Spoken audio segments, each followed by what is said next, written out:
Welcome to TNPSC aspirants. நான் உங்க engineer குரு. இன்னைக்கு நம்ம கடைசி ஆயுதம் டெஸ்ட் 2க்கான ஆன்சர் கீயை விளக்கமா பார்க்க போறோம். இப்பதான் நீங்க முதல்ல நம்ம யூடியூப் சேனலை பாக்குறீங்க அப்படின்னா மறக்காம ஒரு சப்ஸ்கிரைப் பண்ணிக்கோங்க. டிஸ்கிரிப்ஷன் கீழே டெலிகிராம் லிங்க் வச்சிருக்க, மறக்காம இதில் ஜாயின் பண்ணிக்கோங்க. இந்த டெஸ்ட் 2க்கான போர்ஷன் என்ன அப்படின்னா யூனிட் 5ல இந்திய பொருளாதாரம் மற்றும் தமிழ்நாட்டில் வளர்ச்சி நிர்வாகம், அதாவது சரக்கு மற்றும் சேவை வரி, ஜிஎஸ்டி, மத்திய மாநில அரசுகளுக்கு இடையான நிதி பகிர்வு, ஃபினான்ஸ் கமிஷன், நிதி ஆணையம், பிளஸ் பார்த்தீங்கன்னா ஆர்எஸ்ஆர்வால சிம்பிளிஃபிகேஷன் மேக்ஸ் கொடுத்துருக்கோம். ஸோ நம்ம ஆன்சர் கீக்கு உள்ள போயிடுவோம். ஃபர்ஸ்ட் கொஸ்டின், 1954ஆம் ஆண்டு எந்த நாட்டில் முதலாக ஜிஎஸ்டி வரி அறிமுகப்படுத்தப்பட்டது? இந்த கேள்வி 10ஆம் வகுப்பு புத்தகத்திலே இருக்குமா? இது 10th ஸ்டாண்டர்ட் புத்தகத்திலே இந்த கேள்வி இருக்கு. பள்ளி பாட புத்தகத்துக்கு முக்கியத்துவம் கொடுக்கப்பட்டிருக்கு, பிளஸ் வெளித்தரவு புத்தகத்திற்கும் முக்கியத்துவம் கொடுக்கப்பட்டிருக்கு. இந்த வினாத்தலை பார்த்த பிறகுதான் உங்களுக்கு தெரியும். இந்த ஃபர்ஸ்ட் கொஸ்டினுக்கு answer France. So second question, கூற்றுகளை ஆராய்க. ஜிஎஸ்டி சட்டம் நடைமுறைக்கு கொண்டு வர 121 பேர் கொண்ட குழு அமைக்கப்பட்டது. அதாவது 121. இந்த கூற்று கரெக்டா சார் அப்படின்னு கேட்டீங்கன்னா 100% கரெக்டுமா? 121 கேண்டிடேட்ஸ் கொண்ட ஒரு குழு அமைக்கப்பட்டுச்சான்னு கேட்டா ஆமா, 100% கரெக்ட் தான். இந்தியாவில் முதலாக ஜிஎஸ்டி அறிமுகப்படுத்திய மாநிலம் ராஜஸ்தான் சொல்றாங்க, கிடையாது, அஸ்ஸாம். அஸ்ஸாம் மாநிலம் தான் முதல்ல என்ன பண்ணியிருப்பாங்க, ஜிஎஸ்டி வரை கொண்டு வந்திருப்பாங்க. ஸோ அப்போ கூற்று 1 மட்டும் தான் சரி, 2வது தவறா இருக்கு. அப்ப ஆன்சர் நமக்கு ஏசி ரைட் ஆன்சர். 3வது கொஸ்டின், இந்தியா இரட்டை ஜிஎஸ்டி மாதிரியை பின்பற்றுகிறதுன்னு சொல்றாங்க. இந்தியா இரட்டை ஜிஎஸ்டி மாதிரியை பின்பற்றுகிறதுன்னு சொல்றாங்க கூற்று. ஆமா, 2 வகையான ஜிஎஸ்டி மாதிரிகளை இந்தியா ஃபாலோ பண்ணுது. ஒன்னு மத்திய அரசு ஜிஎஸ்டி போடுவாங்க, இன்னொன்னு மாநில அரசு ஜிஎஸ்டி போடுவாங்க. 2 வகையான இரட்டை ஜிஎஸ்டி தான் அதை ஃபாலோ பண்ணுது. காரணம், மாநில அரசுக்கு பாதிப்பு ஏற்படும் பட்சத்துல மத்திய அரசு 5 ஆண்டுகளுக்கு வருவாய் பாதிப்பை ஈடு செய்யும் சொல்றாங்க. அதான், அதாவது இப்ப ஜிஎஸ்டி பார்த்தோன்னா ஒரு மாநிலத்துக்குள்ள கொண்டு வராங்க அப்படின்னா ஃபர்ஸ்ட் அந்த கொண்டு வரும்போதே அந்த மாநிலத்துல ப்ராப்பரா ரெவன்யூ இருக்காது, பாதிப்பு ஏற்படும், வருவாய் இழப்பு இருக்கும். அது ஈடு செய்வதற்காக அந்த 5 வருஷத்துக்கு என்ன பண்ணுவாங்க அப்படின்னா சென்ட்ரல் கவர்மெண்ட் பார்த்தா சப்போர்ட் பண்ணுவாங்க. இது கரெக்ட் தான், ஓகேங்களா? தமிழ்நாட்டுக்கு அந்த பாதிப்பு ஏற்பட்டுச்சுமா? ஜிஎஸ்டி 2017 கொண்டு வந்தாங்க. ஃபர்ஸ்ட் கொண்டு வரும்போது நமக்கு தமிழ்நாட்டுக்குள்ள அந்த பாதிப்புகள் நிறைய இருந்துச்சு. தமிழ்நாட்டுக்கும் இந்த 5 ஆண்டுகளுக்கான இந்த பாதிப்பு வருவாயை பார்த்தா மத்திய அரசு கொடுத்தாங்க. அப்ப 2மே கரெக்ட் தான். அப்ப கூற்றும் சரி, காரணமும் சரி. ஆன்சர் நமக்கு என்ன, ஏசி ரைட் ஆன்சர். ஓகேங்களா? ஓகே, அடுத்து 4வது கொஸ்டின் பாருங்க. 101வது சட்ட திருத்தத்தின் படி 6வது அட்டவணையில சில மாற்றங்கள் செய்யப்பட்டதுன்றாங்க. ஜிஎஸ்டி தொடர்பான ஒரு சட்ட திருத்தம் தான். 6வது அட்டவணை கிடையாது, 7வது அட்டவணையில சில மாற்றங்கள் செய்யப்பட்டுச்சு. ஸோ 6 கிடையாது, 7மா. 7வது அட்டவணையில ஒரு மாற்றம் செய்யப்பட்டுச்சு. 101வது சட்ட திருத்தத்தின் படி இந்திய அரசியலமைப்பில் புதிதாக சரத்து 246A, 249A, 260A சேர்க்கப்பட்டதுன்றாங்க. 246Aன்றது ஓகே தான், 269Aன்றது ஓகே தான். பட் 260Aன்றது கிடையாது. ஆக்சுவலி அதுக்கு பதில் என்ன செய்திருப்பாங்கன்னா 279A அப்படின்ட்டு சொல்லக்கூடிய ஒரு ஆர்டிகிள் சேர்த்திருப்பாங்க. 3 ஆர்டிகிள் சேர்த்திருப்பாங்க. இப்போ கூற்றும் தவறு, காரணமும் தவறு. 2 ஸ்டேட்மெண்ட்டுமே, ஸ்டேட்மெண்ட் நம்பர் 1, ஸ்டேட்மெண்ட் நம்பர் 2 ரெண்டுமே தப்பு. அப்ப நீங்க எடுத்துக்கலாம், கூற்று காரணமாக எடுத்துக்கலாம். அப்படி பார்க்கும்போது 2மே தவறாக தான் இருக்கு. அப்படி ஆன்சர் பார்க்கும்போது நம்ம என்ன எடுத்துக்கலாம், 2மே தவறு. ஆப்ஷன் எங்க இருக்கு பாருங்க, பாம்பேஸே ரைட் ஆன்சர். அடுத்து 5வது, சரக்கு மற்றும் சேவை வரி தொடர்பான சட்டங்களை உருவாக்க பாராளுமன்றத்திற்கு சிறப்பு அதிகாரம் வழங்கும் இந்திய அரசியலமைப்பு சட்டம் எதுன்னு கேட்கிறாங்க. சட்டம், அதிகாரம்,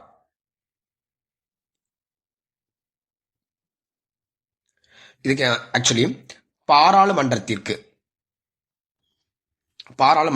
சிறப்பு அதிகாரம், இந்த கீவேர்டு. அதாவது என்னன்னா ஜிஎஸ்டி தொடர்பான சட்டங்களை உருவாக்க அப்படின்னு கொடுத்துட்டாங்க. சட்டங்கள் அப்படின்னு சொல்லிட்டாவே நமக்கு ஃபர்ஸ்ட் ஆர்டிகல் தான் வரும். ஸோ 246A தான் நமக்கு ரைட் ஆன்சர். 246A perfect ஆன்சர்மா. ஓகேங்களா? 5வது கொஸ்டினுக்கு ஆன்சர் 246A. ஸோ நீங்க படிச்சிருப்பீங்க.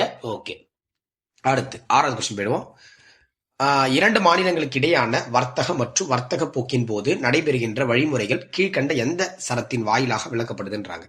இப்போ ஒரு மாநிலம் இன்னொரு மாநிலம், 2 மாநிலங்களுக்கு இடையான, ஓகேங்களா, ஒரு மாநிலம் இன்னொரு மாநிலங்களுக்கு இடையான வர்த்தக மற்றும் வர்த்தக போக்கின் போது நடைபெறுகின்ற வழிமுறைகள். கீவேர்டு என்னன்னா வழிமுறைகள் தான் கீவேர்டு. அந்த வழிமுறைகள் பத்தி எந்த சரத்து சொல்லப்படுதுன்னா அதே 246A தான் உங்களுக்கு சொல்லுது. ஓகேங்களா?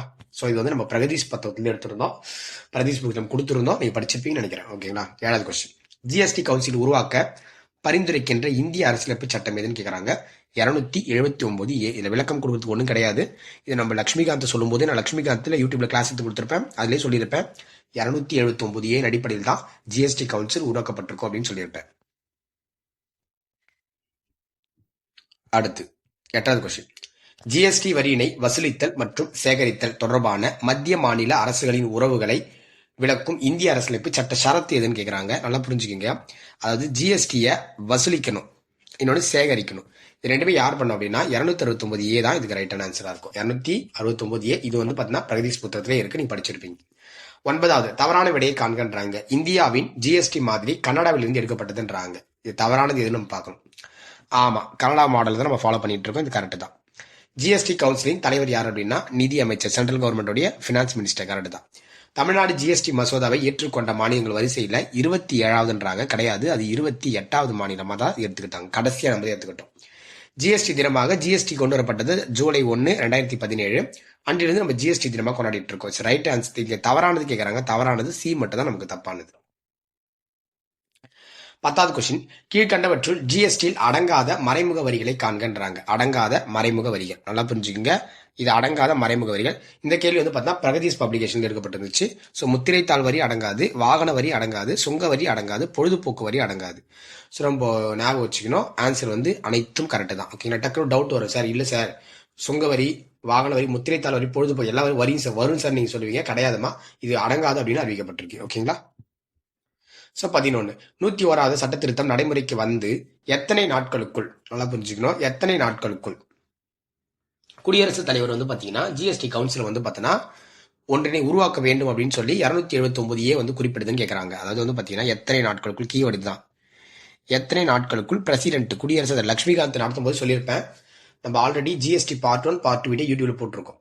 அதுல தெளிவா சொல்லியிருப்பேன். என்னன்னா குடியரசுத் தலைவர் வந்து பாத்தீங்கன்னா 60 நாட்களுக்குள்ள வந்து பாத்தீங்கன்னா ஜிஎஸ்டி கவுன்சில உருவாக்கணும் அப்படின்னு சொல்லி. ஆனா அவர் வந்து 2016 செப்டம்பர் 3 தான் அவரோட ஆர்டர் வந்து இஷ்யூ பண்ணியிருப்பார் அப்படின்னு நம்ம பார்த்திருப்போம். ஓகேங்களா? ஸோ சரக்கு மற்றும் சேவை வரி சட்டம் பார்லிமெண்டத்தில் எப்பொழுது நிறைவேற்றப்பட்டதுன்னு கேட்கறாங்க. நிறைவேற்றப்பட்டது எப்போ அப்படின்னா நமக்கு தெரியும். ஆன்சர் வந்து பாத்தீங்கன்னா ஏ 29 மார்ச் 2017. ஆனா இதே 11th காமர்ஸ் புக்ல என்ன பண்ணியிருந்தாங்க அப்படின்னா 2017. ஓகேங்களா? 11th காமர்ஸ் புக்ல 2017 ஏப்ரல் 12 கொடுத்திருந்தாங்க. மேபி ஆப்ஷன்ல இது இருந்துச்சுன்னா நீங்க ஆப்ஷன் வச்சு லாக் பண்ணிக்கலாம். ஓகேங்களா? 13. சரக்கு மற்றும் சேவை வரி சட்டம் 2017 ஜூன் 1 அன்று நடைமுறைக்கு சரியானது கேட்கறாங்கம்மா. இல்ல இது சரின்னு கேட்கறாங்க. ஜூன் 1 கிடையாது, ஜூலை 1. ஜிஎஸ்டி ஆனது ஒரு பலமுனை வரின்னு சொல்றாங்க. ஜிஎஸ்டி பலமுனை வரி கிடையாது, அது ஒரு முனை வரி. இதுவும் தப்பு. இதன் குறிக்கோள் வந்து பாத்தீங்கன்னா ஒரு நாடு ஒரு அங்காடி ஒரு வரி. இது கரெக்ட் தான். இதுதான் ஆன்சர். கரெக்ட். 101வது சட்ட திருத்தம் 2015 ஜிஎஸ்டி வரியை பற்றி கூறுதுன்றாங்க. 2015 கிடையாது, 2016. ஸோ அடுத்த கொஸ்டின் 14வது கொஸ்டின். கூற்றுகளை ஆராய்க. அது வேட் அப்படின்னு விஏடி. ஓகேங்களா? வேட் எனப்படுவது அடித்தள விளைவில்லாத பல்முனை வரின்றாங்க. ஆமா, அடித்தள விளைவு இருக்காது, அதுல அடித்தள விளைவு பாதிப்பு இருக்காது. ஆனா ஒரு பல்முனை வரி. கரெக்ட் தான், இது கரெக்டா தான் இருக்கு. ஜிஎஸ்டி என்பது அடித்தள விளைவில்லாத ஒரு முனை வரின்னு சொல்றாங்க. அடித்தள விளைவில்லாத ஒரு முனை வரி. ரெண்டுமே கரெக்ட் தாமா. ஆன்சர் வந்து நமக்கு சியா தான் இருக்கு. ஓகேங்களா? ரெண்டுமே கரெக்ட். ஸ்கூல் புக்ல எடுக்கப்பட்டிருக்கு. கீழ்கண்டவற்றுள் எது ஜிஎஸ்டி வரியில் அடங்காத பொருள் கேட்கறாங்க. இதெல்லாம் இந்த பொருட்களுக்கெல்லாம் ஜிஎஸ்டி கிடையாது அப்படின்ற பேர். எது என்ன பொருட்கள் அப்படின்னா கச்சா எண்ணெய்க்கு ஜிஎஸ்டி கிடையாது, டீசலுக்கு ஜிஎஸ்டி கிடையாது, இயற்கை எரிவாயுக்கு ஜிஎஸ்டி கிடையாது, விமான எரிபொருளுக்கு ஜிஎஸ்டி கிடையாது, சரக்கு மதுபானத்துக்கு ஜிஎஸ்டி கிடையாது, நியூஸ் பேப்பர்ஸ்க்கு ஜிஎஸ்டி கிடையாது. ஓகேங்களா? எதெல்லாம் அடங்காது அப்படின்னா அனைத்துமே சரிதான். ஓகேங்களா? சிசியா ரைட் ஆன்சர். ஜிஎஸ்டி தொடர்பான அறிமுகம் செய்யப்பட்ட இந்திய அரசியலமைப்பு சட்ட திருத்த மசோதான்னு கேட்கறாங்க. நல்லா புரிஞ்சுக்கங்க. ஆக்சுவலி இந்த இடத்துல கேட்டிருக்கிறது பில். நமக்கு வந்து பில் வந்து 122, ஆக்ட் வந்து பாத்தீங்கன்னா 101. ரெண்டும் குழப்பிக்க கூடாது. ஓகேங்களா? பில் வந்து 122. ஸோ ஆன்சர் வந்து ஏசி ரைட் ஆன்சர். ஜிஎஸ்டி காரணமாக இந்திய அரசியலமைப்பில் இது நீக்கப்பட்ட ஷரத்து எதுன்னு கேட்கறாங்க. ஆக்சுவலி 3 ஷரத்துக்களை உள்ள இன்க்ளூட் பண்ணியிருப்பாங்க. ஆனால் நீக்கப்பட்ட ஷரத்து வந்து பாத்தீங்கன்னா 268A. ஜிஎஸ்டி தொடர்பான சரியான விடையை தேர்கின்றாங்க. ஜிஎஸ்டி வந்து 18வது பாருங்க. அடித்தள விளைவை நீக்கியது. ஆமா, அடித்தள விளைவு பேசிக்ஸ் அந்த எஃபெக்ட் நீக்கிச்சு. தொழில்நுட்ப ரீதியில் அமைஞ்சது. கரெக்ட் தான். அடுக்கு வரி விளைவுகளை நீக்கியது. ஆமா, ஒரு வரிக்கு வரி போடுவாங்கல்ல, அதை நீக்கியது.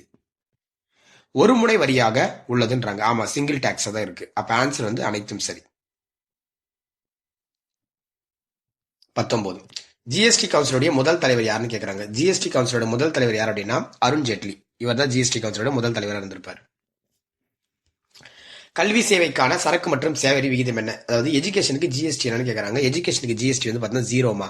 அதனாலதான் எஜுகேஷன்ல நிறைய காசு போடுறாங்க. ஜிஎஸ்டி கிடையாது உள்ள கொண்டு வந்தாங்கன்னா கரெக்டா அவங்க கரெக்டா இருக்கும்.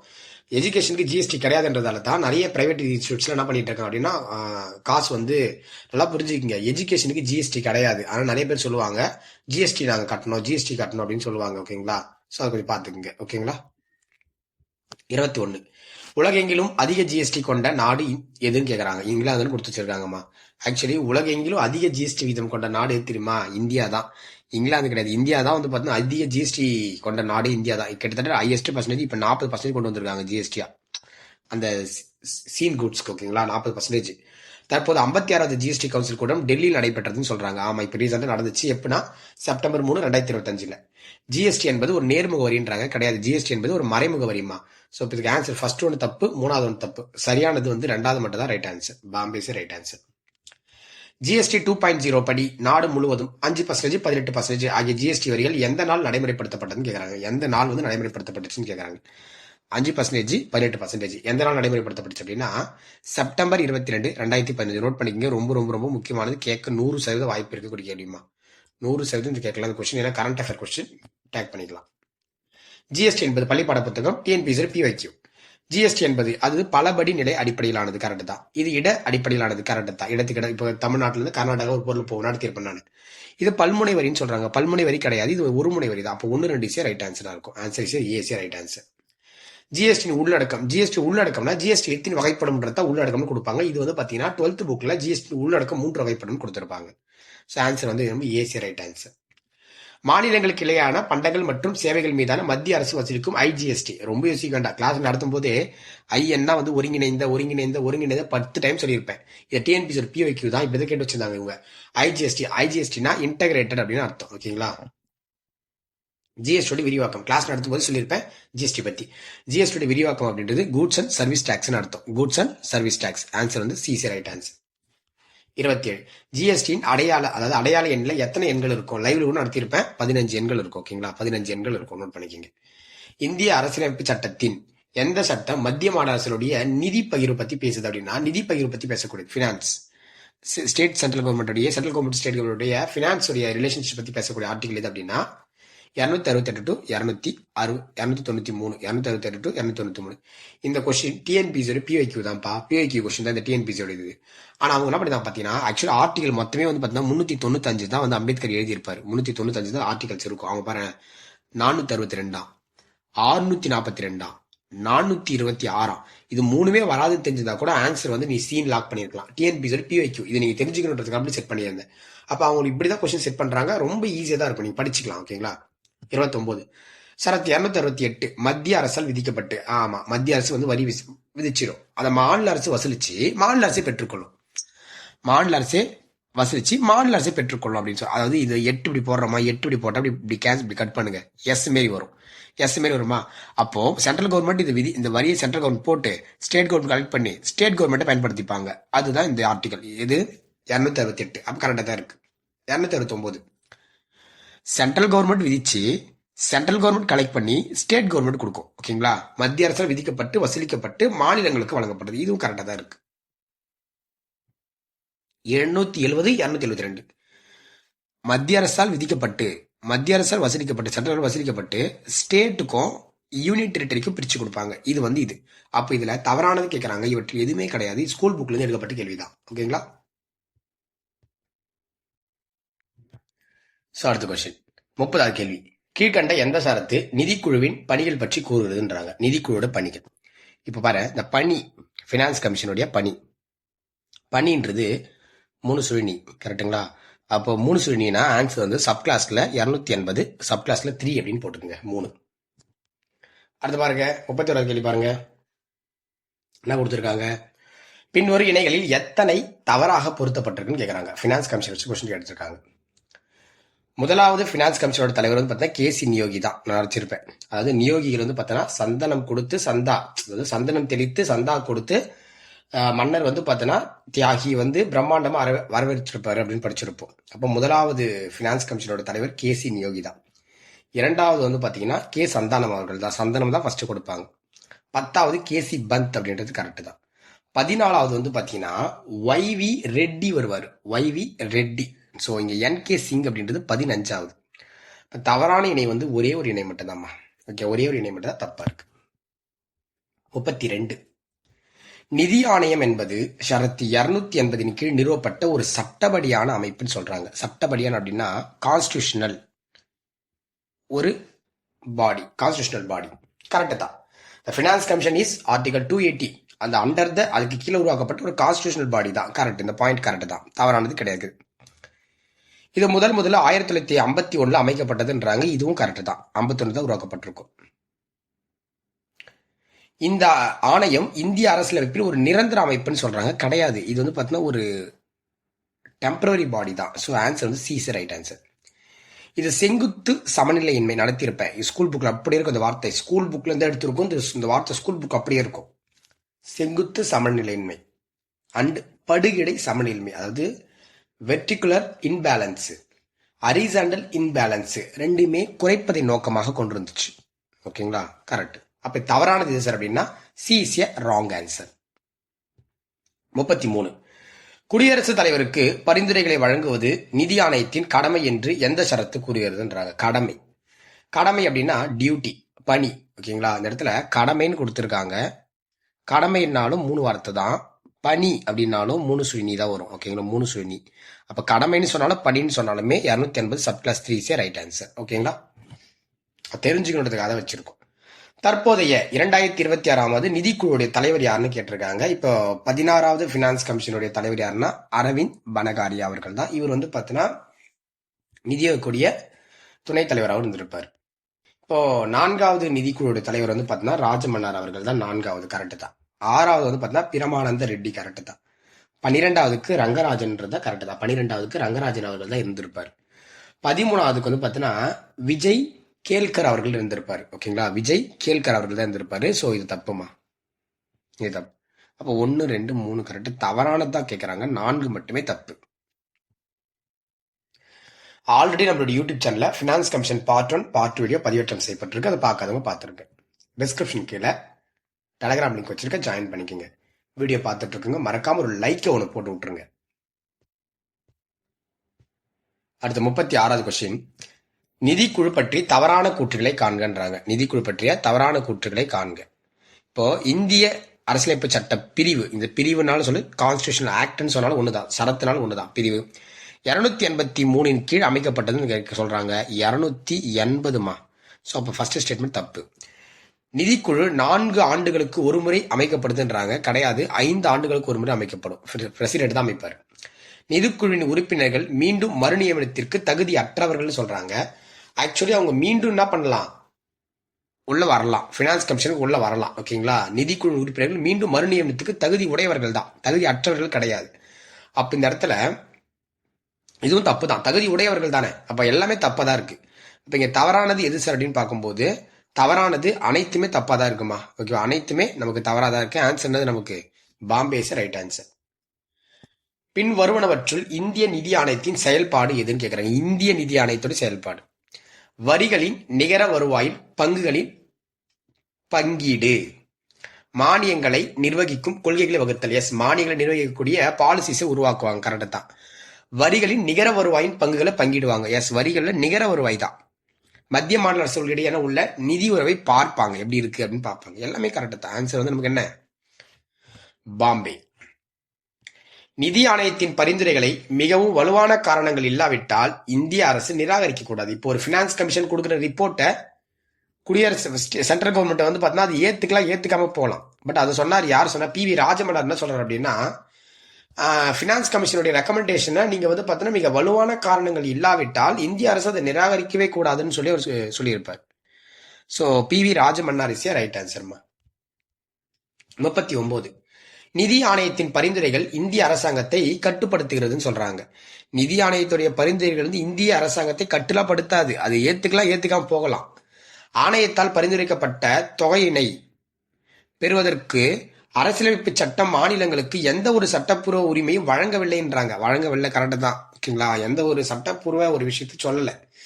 அப்போ 1 கரெக்ட், 2 கரெக்ட்.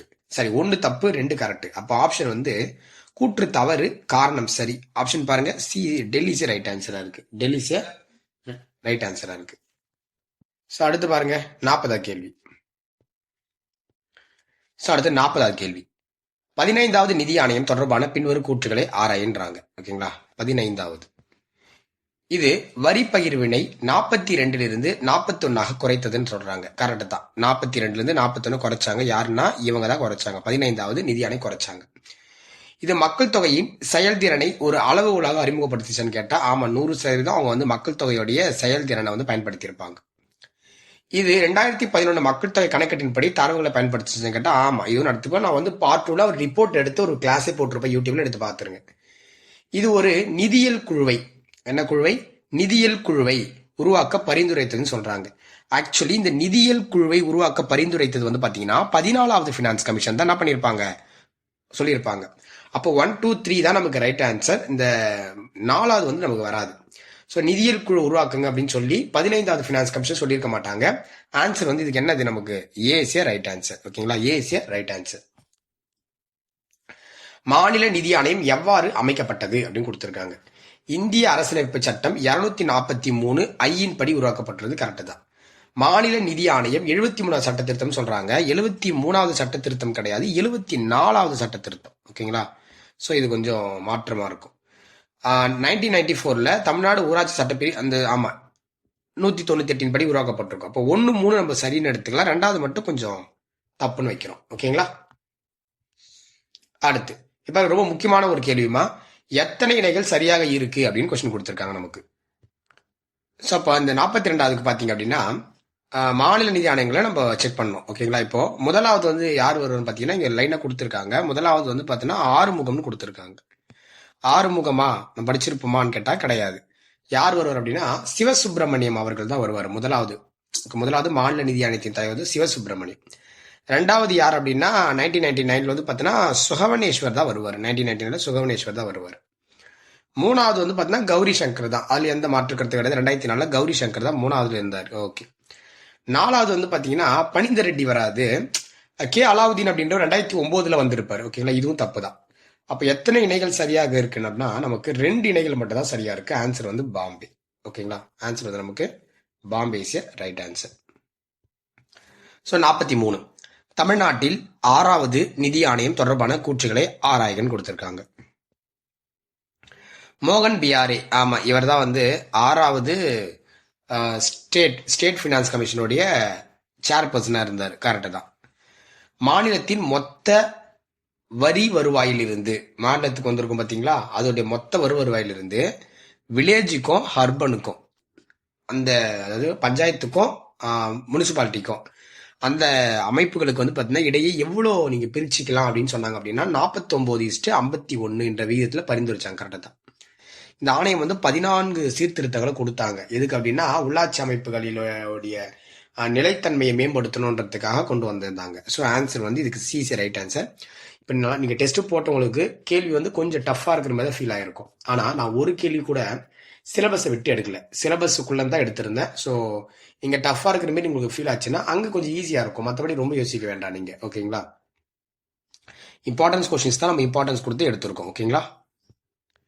எத்தனை இணைகள் சரியானவைன்னு கேட்டிருக்காங்க. மாநில நிதி ஆணையம், அதாவது வந்து பாத்தீங்கன்னா 44வது கேள்வி. இதுக்கு பாத்தீங்க அப்படின்னா இந்த கொஸ்டின் பாத்தீங்க அப்படின்னா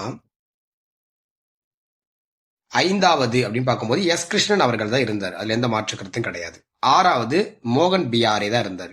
7வது கே அலாவுதீன் அவர்கள் தான் இருந்தார். கே அலாவுதீன் 2 டைம்ஸ் இருந்திருப்பாருமா, 2வது டைம் வந்திருப்பாரு. ஓகேங்களா? சரி, பார்க்கும்போது இதுக்கு ஆன்சர் வந்து பாத்தீங்கன்னா எத்தனை இணைகள் சரியா இருக்குன்னா 3 இணைகளுமே நமக்கு சரியா தான் இருக்கு. அடுத்து 45 பாருங்க. 15வது நிதி ஆணையத்தின் கிடைமட்ட நிதி அளவுகளில் இருந்து எதற்கு அதிக விநியோகம் உள்ளதுன்னு கேக்குறாங்க. இப்ப நம்ம ரிப்போர்ட் நடத்திருப்போம், பினான்ஸ் கமிஷனுடைய ரிப்போர்ட் ஆஃப் 2000, அதாவது 2025ல 26 to 31 வரைக்கும் விட்டுருப்பாங்க. இந்த 16வது பினான்ஸ் கமிஷனோட ரிப்போர்ட். அதுல வந்து பாத்தீங்கன்னா உங்களுக்கு நான் இந்த ஹரிசாண்டல் அண்ட் வெர்டிக்கல் அப்படின்ற மாதிரி நடத்தியிருப்பேன். ஹரிசாண்டல்ல உங்களுக்கு வெர்டிக்கல்லா உங்களுக்கு வந்துடும் டிஸ்ட்ரிபியூஷன் பத்தி சொல்லியிருப்பேன், கிடைமட்ட. ஓகேங்களா? வெர்டிக்கலா வந்து உங்களுக்கு கொடுத்திருப்பாங்க, 2 பார்ட்டை பிரிச்சு கொடுத்திருப்பாங்க. அதுல உங்களுக்கு வந்து பாத்தீங்கன்னா இன்கம் டிஸ்டன்ஸ், அதுக்கப்புறம் வந்து population 2021, demographical performance, area, forest, tax and physical effect வரும். அப்புறம் கான்ட்ரிபியூஷன் ஆஃப் ஜிடிபி அப்படின்னு சொல்லி ஒரு ஒரு கிட்டத்தட்ட வந்து பாத்தீங்கன்னா ஒரு 7 கேட்டகரி உள்ள கொண்டு வந்திருப்பாங்க. அதுல எதுக்கு வந்து பாத்தீங்கன்னா அதிகமா அவங்க வந்து ஃபண்ட் ஒதுக்கியிருந்தாங்க 15வது ஃபினான்ஸ் கமிஷன் கேட்டிருந்தாங்க. ஸோ இன்கம் டிஸ்டன்ஸ்க்கு தான் அவங்க அதிகமாக ஒதுக்கியிருந்தாங்க. 45% ஒதுக்கியிருப்பாங்க. ஓகேங்களா, 45% ஒதுக்கியிருப்பாங்க. ஆன்சர் வந்து ஏசிய ரைட் ஆன்சர். அடுத்து 16வது நிதி ஆணையத்தின் கிடைமட்ட அதிகார பரிந்துரைகளில் பொருந்தாததை தேர்வு செய்யும் சொல்றாங்க. இப்ப 16வது பினான்ஸ் கமிஷன் வந்து பாத்தீங்கன்னா எதுக்கு இம்பார்ட்டன்ஸ் கொடுக்கல அப்படின்னா அவங்க வந்து பாத்தீங்கன்னா வரி மற்றும் நிதி முயற்சிக்கு இம்பார்ட்டன்ஸ் கொடுக்கலாமா, வரி மற்றும் நிதி முயற்சிக்கு அவங்க இம்பார்ட்டன்ஸ் கொடுக்கல. ஆன்சர் வந்து நமக்கு டெல்லி ரைட் ஆன்சர். மற்றபடி அவங்க என்ன பண்ணாங்க அப்படின்னா இந்த ஃபாரஸ்ட்டுக்கு இம்பார்ட்டன்ஸ் கொடுத்தாங்க, என்விரான்மெண்ட்டுக்கு இம்பார்ட்டன்ஸ் கொடுத்துருந்தாங்க, இன்கம் டிஸ்டன்ஸ்க்கு இம்பார்ட்டன்ஸ் கொடுத்துருந்தாங்க, பாப்புலேஷனுக்கு இம்பார்ட்டன்ஸ் கொடுத்துருந்தாங்க. பட் வந்து அவங்க டாக்ஸ் அண்டு ஃபிஸ்கல் எஃபெக்ட்டுக்கு வந்து இம்பார்ட்டன்ஸ் கொடுக்கல, வரி மற்றும் நிதி முயற்சிக்கு இம்பார்ட்டன்ஸ் கொடுக்கல. 47 பாருங்க. 15வது நிதி ஆணையம் 2021 2026. 11வது நிதி ஆணையம் 2021 2026. ஓகே, காலகட்டம் ஓகே தான். மத்திய அரசின் வரிகளில் 41% செங்குத்து பகிர்வை மாநிலங்களுக்கு பரிந்துரைத்ததுன்னு சொல்றாங்க. எஸ், 15வது பினான்ஸ் கமிஷன். 15வது பினான்ஸ் கமிஷனுடைய காலகட்டம் அப்படின்றது ரொம்ப ரொம்ப முக்கியமானது கூட. ஏன்னா இந்த 15வது பினான்ஸ் கமிஷனுடைய இயர் வந்து பாத்தீங்கன்னா 2021 இருந்து 2025 வரைக்கும் தான் இருந்துச்சு. பட் இந்த இடத்துல நமக்கு 2021 கொடுத்ததால நமக்கு தப்பாகி போச்சு. 2022 2025 தான் நமக்கு புக்ல அப்டேட் பண்ணியிருப்பாங்க. நீங்க புக் வச்சு எடுத்துக்கங்க. அப்ப 21ல இருந்து கிடையாது நமக்கு. ஸோ அப்போ அது தப்பு. ஓகேங்களா, ஆனா இந்த 41% கரெக்ட் தான், பட் இது தப்பு. காரணம் சொல்றாங்க, ஜம்மு காஷ்மீர் மற்றும் லடாக் யூனியன் பிரதேசங்களாக மாற்றப்பட்டதால் முந்தைய நிதி ஆணையம் பரிந்துரைத்ததிலிருந்து 1% குறைத்து, ஓகே, 1% குறைத்து 15வது நிதி ஆணையம் என்ன பண்ணாங்க, பரிந்துரைச்ச சொல்றோம். அப்போ 14வது பினான்ஸ் கமிஷன் எல்லாம் கொடுத்திருப்பாங்க, 42 கொடுத்துருந்துருக்கணும். 14வது பினான்ஸ் கமிஷன் 42 கொடுத்திருந்தா தான் இவங்க 1% குறைச்சு 41% கொடுத்திருப்பாங்க. ஸோ கரெக்ட் தான். இந்த 2வது பாயிண்ட் கரெக்ட். அப்ப கூற்று 1 தவறு, காரணம் சரி. ஓகேங்களா, இந்த கொஸ்டின்ல உங்களுக்கு இயர் தான் உங்களுக்கு மிஸ்டேக்கா வச்சிருந்தோம் நாங்க. ஸோ ஆன்சர் இதுக்கு டெல்லி. அடுத்து பாருங்க, 15வது நிதிக்குழுவின் பரிந்துரையின்படி மாநிலங்களுக்கு ஜிஎஸ்டிபி 4.0% நிதி பற்றாக்குறை அனுமதிக்கப்படுதுன்னு சொல்றாங்க. ஜிஎஸ்டிபி அதாவது இப்ப நார்மலா இப்போ நம்ம இந்த ரிப்போர்ட் பார்த்தோம்லாமா, இதுல என்ன சொல்லியிருப்பாங்க அப்படின்னா ஸ்டேட் கவர்மெண்ட்டுக்கு வந்து பாத்தீங்கன்னா அவங்களுடைய 3.5 அப்படின்னு சொல்லியிருப்பாங்க. சென்ட்ரல் கவர்மெண்ட்டுக்கு வந்து அதாவது ஸ்டேட் கவர்மெண்ட்டுக்கு வந்து பார்த்தா 3%, சென்ட்ரல் கவர்மெண்ட்டுக்கு வந்து பார்த்தா 3.5 அப்படின்னு பிக்ஸ் பண்ணியிருப்பாங்க. இப்போ 2016 வந்து பினான்ஸ் கமிஷன். ஆனா அவங்க முன்னாடி இருந்தவங்க என்ன பண்ணிருப்பாங்க அப்படின்னா ஜிஎஸ்டிபி ஸ்டேட் கவர்மெண்ட் மாநிலங்களுக்கு 4%, இப்ப 3% இருக்கு, முன்னாடி 4% வச்சிருந்தாங்க. அதுல 4%ல முன்னாடி தான் இது 2015 கேட்டிருக்காங்க. 4%ல 0.5% எங்க இருக்கும் அப்படின்னா எரிசக்தி துறையில தான் இருக்கும் அப்படின்னு சொல்றாங்க. எரிசக்தி துறை ரொம்ப ரொம்ப முக்கியமான கொஸ்டின்மா. சோ அடுத்து பாருங்க, 49வது கொஸ்டின். முதல் மாநில நிதி ஆணையம் இது 1994 உருவாக்கியிருப்பாங்க. அதோட தலைவர் யார் அப்படின்னா சிவசுப்பிரமணியம் இருந்திருப்பாரு. ஓகேங்களா, ஃபர்ஸ்ட் நோட் பண்ணிக்கோங்க. 50வது கொஸ்டின்.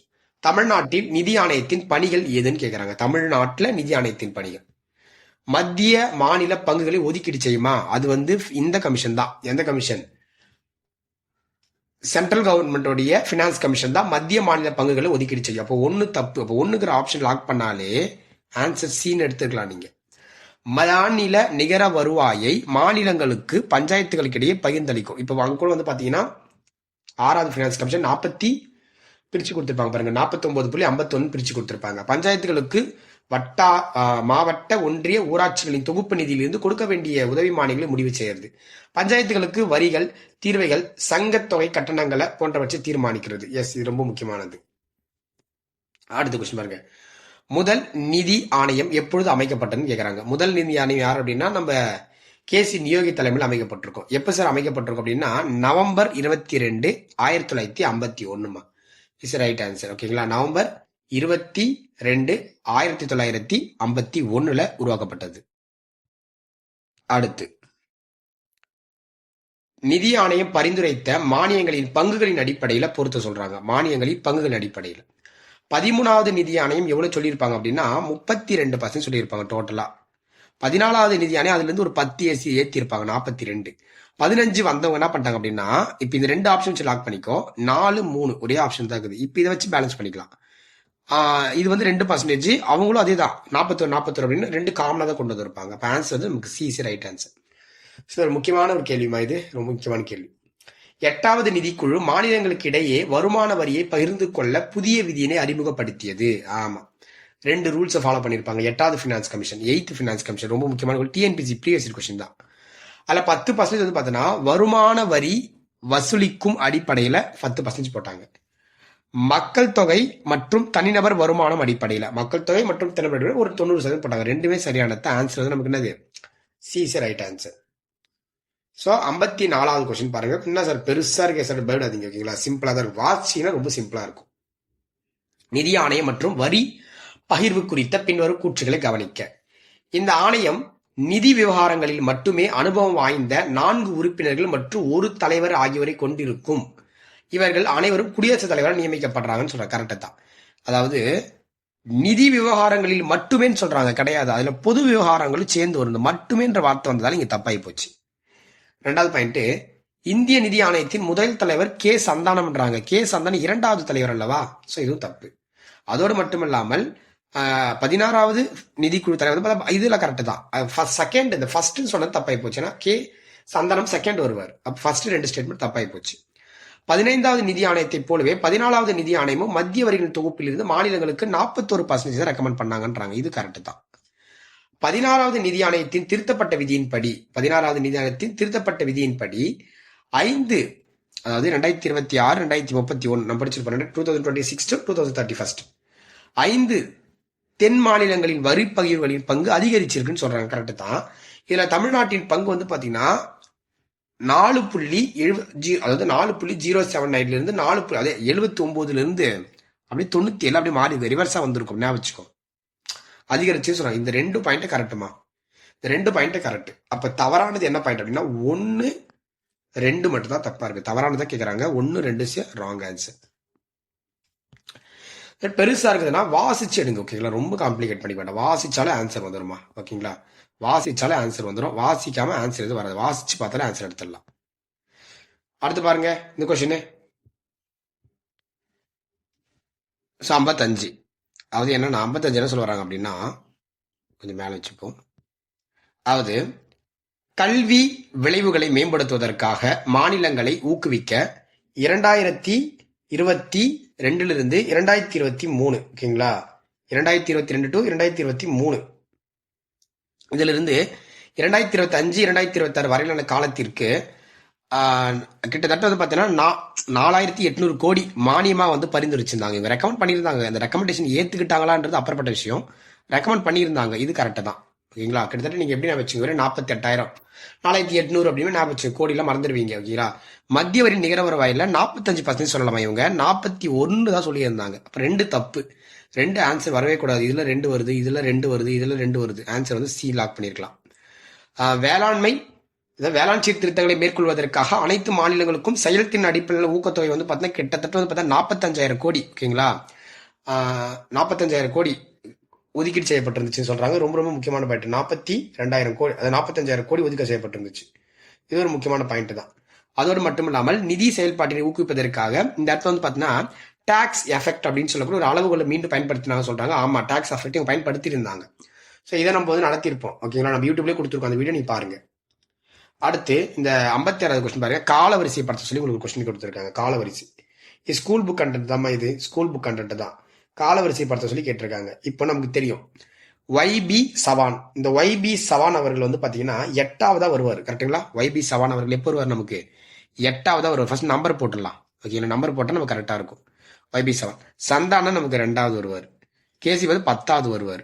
இப்போ இந்த மகாவீர் தியாகி வந்து நமக்கு 5வது ஒரு 5 சொல்லுவாங்க. இந்த ஆசை பண்பு 5 புலன்களை அடக்கியவர்கள் தான் தியாகிகள். இப்போ தியாகி 5 நான் வச்சு இப்போ அரேஞ்ச் பண்ணுங்க. 2 4 1 3 2 4 1 3. ஆன்சர் வந்து பாம்பேமா. கீழ்கண்டவர்கள் எவர் இந்திய நிதி ஆணையத்தின் தலைவராக இருந்ததில்லைன்னு கேட்கறாங்க. பினான்ஸ் கமிஷனுடைய சேர்பர்சன் இருந்ததில்லைன்னு கேட்கறாங்க. இப்போ ரங்கராஜன் வந்து 12ஆவதா இருந்தாரு. மகாவீர் தியாகி 5ஆவதா இருந்தாரு. தியாகி 5 தான் தியாகம் பண்ணிட்டாரு. பிரமானந்த ரெட்டி 6. ஸோ பிரணாப் முகர்ஜி வரமாட்டார். ஆன்சர் ஏ ஓகேங்களா. 58 பாருங்க. இந்தியாவின் வறுமை கோட்டினை வரையறுக்க 7வது பினான்ஸ் கமிஷன், அதாவது நிதி ஆணையக்குழு டேஷ் என்ற ஒரு புதிய கருத்து உருவாக்குனாங்க அப்படின்னா, அதாவது நீட்டிக்கப்பட்ட வறுமை கோடு அப்படின்னு சொல்லி ஒரு ஒரு புதிய கருத்து உருவாக்கி இருந்தாங்க. ரொம்ப ரொம்ப முக்கியம். இந்த கொஸ்டின் வந்து பார்த்தீங்கன்னா பிரகதீஷ் பப்ளிகேஷன் புத்தகத்துல இருக்கும். ஓகேங்களா, நீ பார்த்துக்கலாம். 59வது கேள்வி, பின்வரும் காரணிகளை ஆராய்க அப்படின்னு சொல்லி கொடுத்துட்டு இந்த 15வது பினான்ஸ் கமிஷன் பத்தி கொடுத்துருக்காங்க. கீழே அது மேல வந்து உங்களுக்கு காரணம் கொடுத்துறேன், கீழே பாருங்க. கிடைமட்ட வரி பகிர்வுக்கான 15வது நிதி ஆணையத்தின் 15வது நிதி ஆணையம் வந்து பாத்தீங்கன்னா மக்கள் தொகை, அதாவது பாப்புலேஷன், அப்புறம் ஏரியா பரப்பு மற்றும் இன்கம் டிஸ்டன்ஸ் வருமான இடைவெளி ஆகியவற்றை தவிர மொத்தம் ஒரு 7 பயன்படுத்தியிருப்பாங்க. ஆகியவற்றை தவிர மேல் உள்ள எத்தனை காரணிகளை அளவுகளை பயன்படுத்தினாங்க அப்படின்ற கேள்வி. எந்தெந்த காரணிகள் அப்படின்னா, பொதுவாக வந்து பார்த்தீங்கன்னா இன்கம் டிஸ்டன்ஸ் அவங்களே கொடுத்துட்டாங்க. பாப்புலேஷன் மக்கள் தொகை செயல்பாடு, இப்போ வந்து பார்த்தீங்கன்னா டெமோக்ராட்டிக் பர்ஃபார்மன்ஸை பயன்படுத்தியிருப்பாங்க. கரெக்ட். ஃபாரஸ்ட் அண்ட் என்விரான்மெண்ட்டை பயன்படுத்துறாங்களா குருசான்னு கேட்டீங்கன்னா ஃபாரஸ்ட் என்விரான்மெண்ட்டையும் பயன்படுத்தியிருப்பாங்க. கரெக்டு தான். நிர்வாகமா பண்ணாங்களான்னு கேட்டா நிர்வாகத்தை பண்ணியிருக்க மாட்டாங்க. அதோட மட்டும் நிலையான அரசாங்கம், ஸ்டேபிள் ஆஃப் கவர்மெண்ட் பண்ணாங்களா கேட்ட கிடையாது. வரி மற்றும் நிதி முயற்சிகள், அதாவது டாக்ஸ் அண்ட் பிஸ்கல் எஃபெக்ட் பண்ணாங்களா கேட்டா பண்ணாங்க. அப்ப 3 காரணிகளை பண்ணியிருக்காங்க. ஆன்சர் வந்து நமக்கு பாம்பேஸ் ரைட் ஆன்சர். 60வது கொஸ்டின், 281. இது பினான்ஸ் கமிஷனுடைய ரெக்கமெண்டேஷன் பத்தி பேசக்கூடியது. இது ஒன்னு தெரிஞ்சதா கூட நீங்க லாஸ்ட் என்ன பண்ணிருக்கலாம், ஏவா சிஆர் லாக் பண்ணிருக்கலாம். 275 சப்சிடி மானியங்கள் பத்தி பேசக்கூடியது. ஸோ 1 ஆன்சர் வந்து ஏசி லாக் பண்ணிக்கலாம். 280 பினான்ஸ் கமிஷன் அமைக்கிறத பத்தி பேசக்கூடியது 3. எல்லாத்துக்கும் இங்க 3 இருக்கு, இவ்வளவு 3 இருக்கு. இதை நமக்கு தெரியும். 293 வந்து பார்த்தோன்னா மாநில அரசோட கடனை பத்தி பேசக்கூடியதா இருக்கும். ஸோ ஆன்சர் லாஸ்ட்டுக்கு 4 ஆன்சர் வந்து ஏசியா பர்ஃபெக்ட் ஆன்சர். அடுத்து 61வது பாருங்க. 61வது கொஸ்டின், கேரளா மற்றும் தமிழ்நாடு ஆகிய 2 மாநிலங்களும் தங்களது முதல் மாநில நிதி ஆணையங்களை 1994 ஏப்ரல் 23 அன்று முறையாக அமைத்ததுன்னு சொல்றாங்க. கரெக்டு தான். டெல்லி போன்ற சட்டமன்றங்கள் கொண்ட யூனியன் பிரதேசமாக இருந்தாலும் அல்லது சண்டிகர் போன்ற சட்டமன்றம் இல்லாத யூனியன் பிரதேசமாக இருந்தாலும் நிதி ஆணையத்தின் அறிக்கை துணை நிலை ஆளுநர் நேரடியாக குடியரசுத் தலைவரிடம் சமர்ப்பிக்கப்பட்டு மாநில சட்டமன்றத்தில் மட்டுமே தாக்கல் செய்யப்படும் சொல்றாங்க. ஆக்சுவலி மாநில சட்டமன்றத்தில் மட்டுமே அப்படின்னு சொல்றாங்க. ஓகேங்களா, மாநில சட்டமன்றத்தில் மட்டும் சொல்றாங்க. ஆக்சுவலி இந்த ஸ்டேட்மெண்ட் தான் நமக்கு ராங்கா இருக்கும். இந்த ஃபர்ஸ்ட் ஸ்டேட்மெண்ட் கரெக்ட் தான், மட்டுமே சொல்றாங்க. மாநில சட்டமன்றத்தில் மட்டும் கிடையாது. ஒரு காப்பி வந்து பார்த்தா குடியரசுத் தலைவர் சொல்லும் போது அங்க என்ன பண்ணுவாங்க, லோக்சபால நம்ம கொண்டு போய் சேர்ப்பாங்க. அப்ப இங்க சரியா இருக்கிறது எது மட்டும்னா நமக்கு 1 மட்டும் தான் சரியா இருக்கு. 1 மட்டும் தான் நமக்கு சரியா இருக்கு. அடுத்து பாருங்க, இது ரொம்ப ரொம்ப ஒரு முக்கியமான ஒரு கொஸ்டின்மா. ஓகே, எல்லாமே முக்கியமான கொஸ்டின் தான். இந்திய குடியரசுத் தலைவரின் நிதி ஆணையத்தின் அறிக்கைகளை மக்களவையில் மட்டுமே சமர்ப்பிக்க செய்கிறார். ஆக்சுவலி 2 அவையிலுமே சமர்ப்பிப்பாரு, மக்களவை மட்டும் சொல்றாங்க. இந்த ஸ்டேட்மெண்ட் தப்பு. ஓகேங்களா. இந்திய அரசியலமைப்பு சட்டத்தின் விதி 280 கீழ் 16வது நிதி ஆணையம் அமைக்கப்பட்டது. எஸ், அது 2026 2030 காலகட்டத்துக்கு அறிக்கையை வந்து பார்த்தீங்கன்னா எக்ஸாக்டா நவம்பர் 17. எக்ஸாக்டா ஆக்சுவலி நவம்பர் 17 அப்படின்னு சொல்லும்போது உங்களுக்கு தெரியும், பொதுவாகவே நவம்பர் 17 யார் இறந்திருப்பார் அப்படின்னா இந்த லாலா லஜபதி ராய் அவர்கள் இறந்திருப்பார். நவம்பர் 17 2025 இந்த டேட்டு அன்று குடியரசுத் தலைவர் சமர்ப்பிக்கப்பட்டது. இந்த 2வது பாயிண்ட் கரெக்டான, ஃபர்ஸ்ட் பாயிண்ட் நமக்கு தப்பு. ஓகேங்களா, ஆன்சர் வந்து டெல்லி ரைட் ஆன்சர். மத்திய அரசால் அறிமுகப்படுத்தப்பட்ட நிலச்சீர்திருத்த வசதி என்ற நிதிக்குழுவின் பரிந்துரையின் அடிப்படையில் கொண்டு வரப்பட்டதுன்னு கேட்கிறாங்க. அதாவது என்னன்னா, மத்திய அரசால் அறிமுகப்படுத்தப்பட்ட நிலச்சீர்திருத்த வசதி, ஓகேங்களா, லேண்ட் ரிஃபார்ம் ஸ்பெசிலிட்டி வந்து பாத்தீங்கன்னா எந்த பினான்ஸ் கமிஷனுடைய ரெக்கமெண்டேஷன் அடிப்படையில் கொண்டு வரப்பட்டுச்சுன்னு கேட்கறாங்க. 9th finance commission is right answer. ஓகேங்களா, லட்சுமிகாந்த் இந்த கொஸ்டின் இருக்கு. 12வது நிதி ஆணையத்தின் தலைவர் யாருன்னா சி ரங்கராஜன் அவர்கள் தான் 12. ஓகேங்களா, சி ரங்கராஜன். இந்த இடத்துல விவி ரெட்டின்னு வரமாட்டாரு, YV ரெட்டி தான் அவர் வர. அரவிந்த் பலகாய 16வது நமக்கு தெரியும். விஜய் கேல்கர் வந்து 13வது வந்துருவார். ஓகேங்களா. 65 நிதி ஆணையத்தின் தலைவர் பொது விவகாரங்களில் அனுபவம் பெற்றவராக இருக்க வேண்டும். தலைவர் வந்து பொது விவகாரங்கள் அனுபவம் பெற்றவராக இருக்கணுமா? சரி, இருக்கட்டும். ஃபர்ஸ்ட் கண்டென்ட் மட்டும் பார்த்துருவோம். உறுப்பினர்கள் ஒருவர் உச்சநீதிமன்ற நீதிபதியாக இருக்கணும். கரெக்ட் தான். உறுப்பினர்கள் ஒருவர் அரசாங்கத்தின் நிதி மற்றும் கணக்குகள் பற்றி சிறப்பறிவை பெற்றிருக்க வேண்டும். கரெக்ட் தான். உறுப்பினர்கள் ஒருவர் பொருளாதாரத்தை சிறப்பறிவை பெற்றிருக்க வேண்டும். கரெக்ட் தான். நிதி ஆணையத்தின் தலைவர் பொது விவகாரங்களில் அனுபவம் பெற்றவராக இருக்கணும்னு சொல்றாங்க. ஆக்சுவலி தலைவர் பொறுத்து எல்லாருமே இதுல ஆக்சுவலி என்னன்னா, தலைவர் வந்து பாத்தீங்கன்னா பொது விவகாரங்கள் இருக்க வேண்டிய அவசியம் கிடையாது. ஓகேங்களா, இந்த கொஸ்டினுக்கான விளக்கம் வந்து இதுதான். ஏன்னா இது வந்து நமக்கு பிரகதீஷ் பப்ளிகேஷன் கொடுத்துருப்பாங்க இந்த கேள்வி.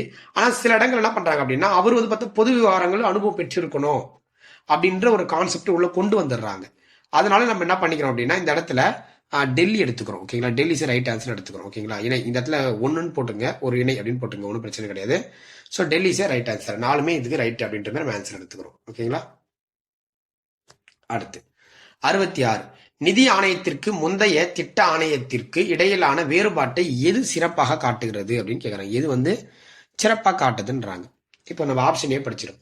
நிதி ஆணையம் அரசியலமைப்பு சட்டத்திற்கு உட்பட்டது. ஆமா, பினான்ஸ் கமிஷன் வந்து பார்த்தோன்னா அரசியலமைப்பு சட்டத்திற்கு உட்பட்டது. ஆர்டிகல் 280. ஆனா திட்ட ஆணையம் அரசியலமைப்பு சட்டம் மற்றும் சட்டப்பூர்வ அமைப்பு கிடையாது. இதுவும் கரெக்ட் தான். சரி, அடுத்து பாருங்க. இரண்டு ஒன்றுக்கொண்டு அதிகார வரம்பை கொண்ட அரசியலமைப்பு அமைப்புகள் சொல்றாங்க கிடையாது. ரெண்டுமே கிடையாது. நிதி ஆணையம் திட்ட செலவுகளை கொண்டது. அதே நேரம் திட்ட ஆணையம் வரி பகிர்வை கையாளுகிறது. வரி பகிர்வு கையாளுறது பினான்ஸ் கமிஷன் தான். இது வராது. மாநிலங்களுக்கு நிதி பரிமாற்றங்கள் மீது திட்டக்குழுவிற்கு அரசியலமைப்பு சட்ட அதிகாரம் இருக்குன்னு சொல்றாங்க. அரசியலமைப்பு கான்ஸ்டியூஷன் பவரே கிடையாது பினான்ஸ் கமிஷனுக்கு. அது பினான்ஸ் கமிஷனுக்கு இருக்கு, பட் பிளானிங் கமிஷனுக்கு கிடையாது. இப்போ ஆன்சர் வந்து என்ன, நமக்கு ஏசி ரைட் ஆன்சர். அடுத்து வர பாருங்க. நிதி ஆணையம் தொடர்பான பின்வரும் எந்த விஷயங்களை நாடாளுமன்றம் தீர்மானிக்க முடியும்னு கேட்கிறாங்க. அதாவது பினான்ஸ் கமிஷன் தொடர்பாக. ஓகேங்களா, அதன் உறுப்பினர்களுக்கு தகுதி என்ன தகுதியா இருக்கணும், அது உறுப்பினர்கள் தேர்ந்தெடுக்கும் முறை எல்லாம் கரெக்டு தான். அது உறுப்பினர் பதவிக்காலம் எல்லாமே கரெக்டமா. இது மூணுமே வந்து பாத்தீங்கன்னா ஒரு உறுப்பினர்களுக்கு என்ன தகுதி இருக்கணும், உறுப்பினர்கள் எப்படி தேர்ந்தெடுக்கணும், அதன் உறுப்பினர்களுக்கான பதவிக்காலம் எல்லாத்தையுமே தேர்ந்தெடுக்கக்கூடிய அந்த எல்லாத்தையும் தீர்மானிக்கக்கூடிய அதிகாரம் யாருக்கு இருக்குன்னா பார்லிமெண்ட்டுக்கு இருக்கு. ஓகேங்களா, ஆன்சர் வந்து நமக்கு பாம்பே.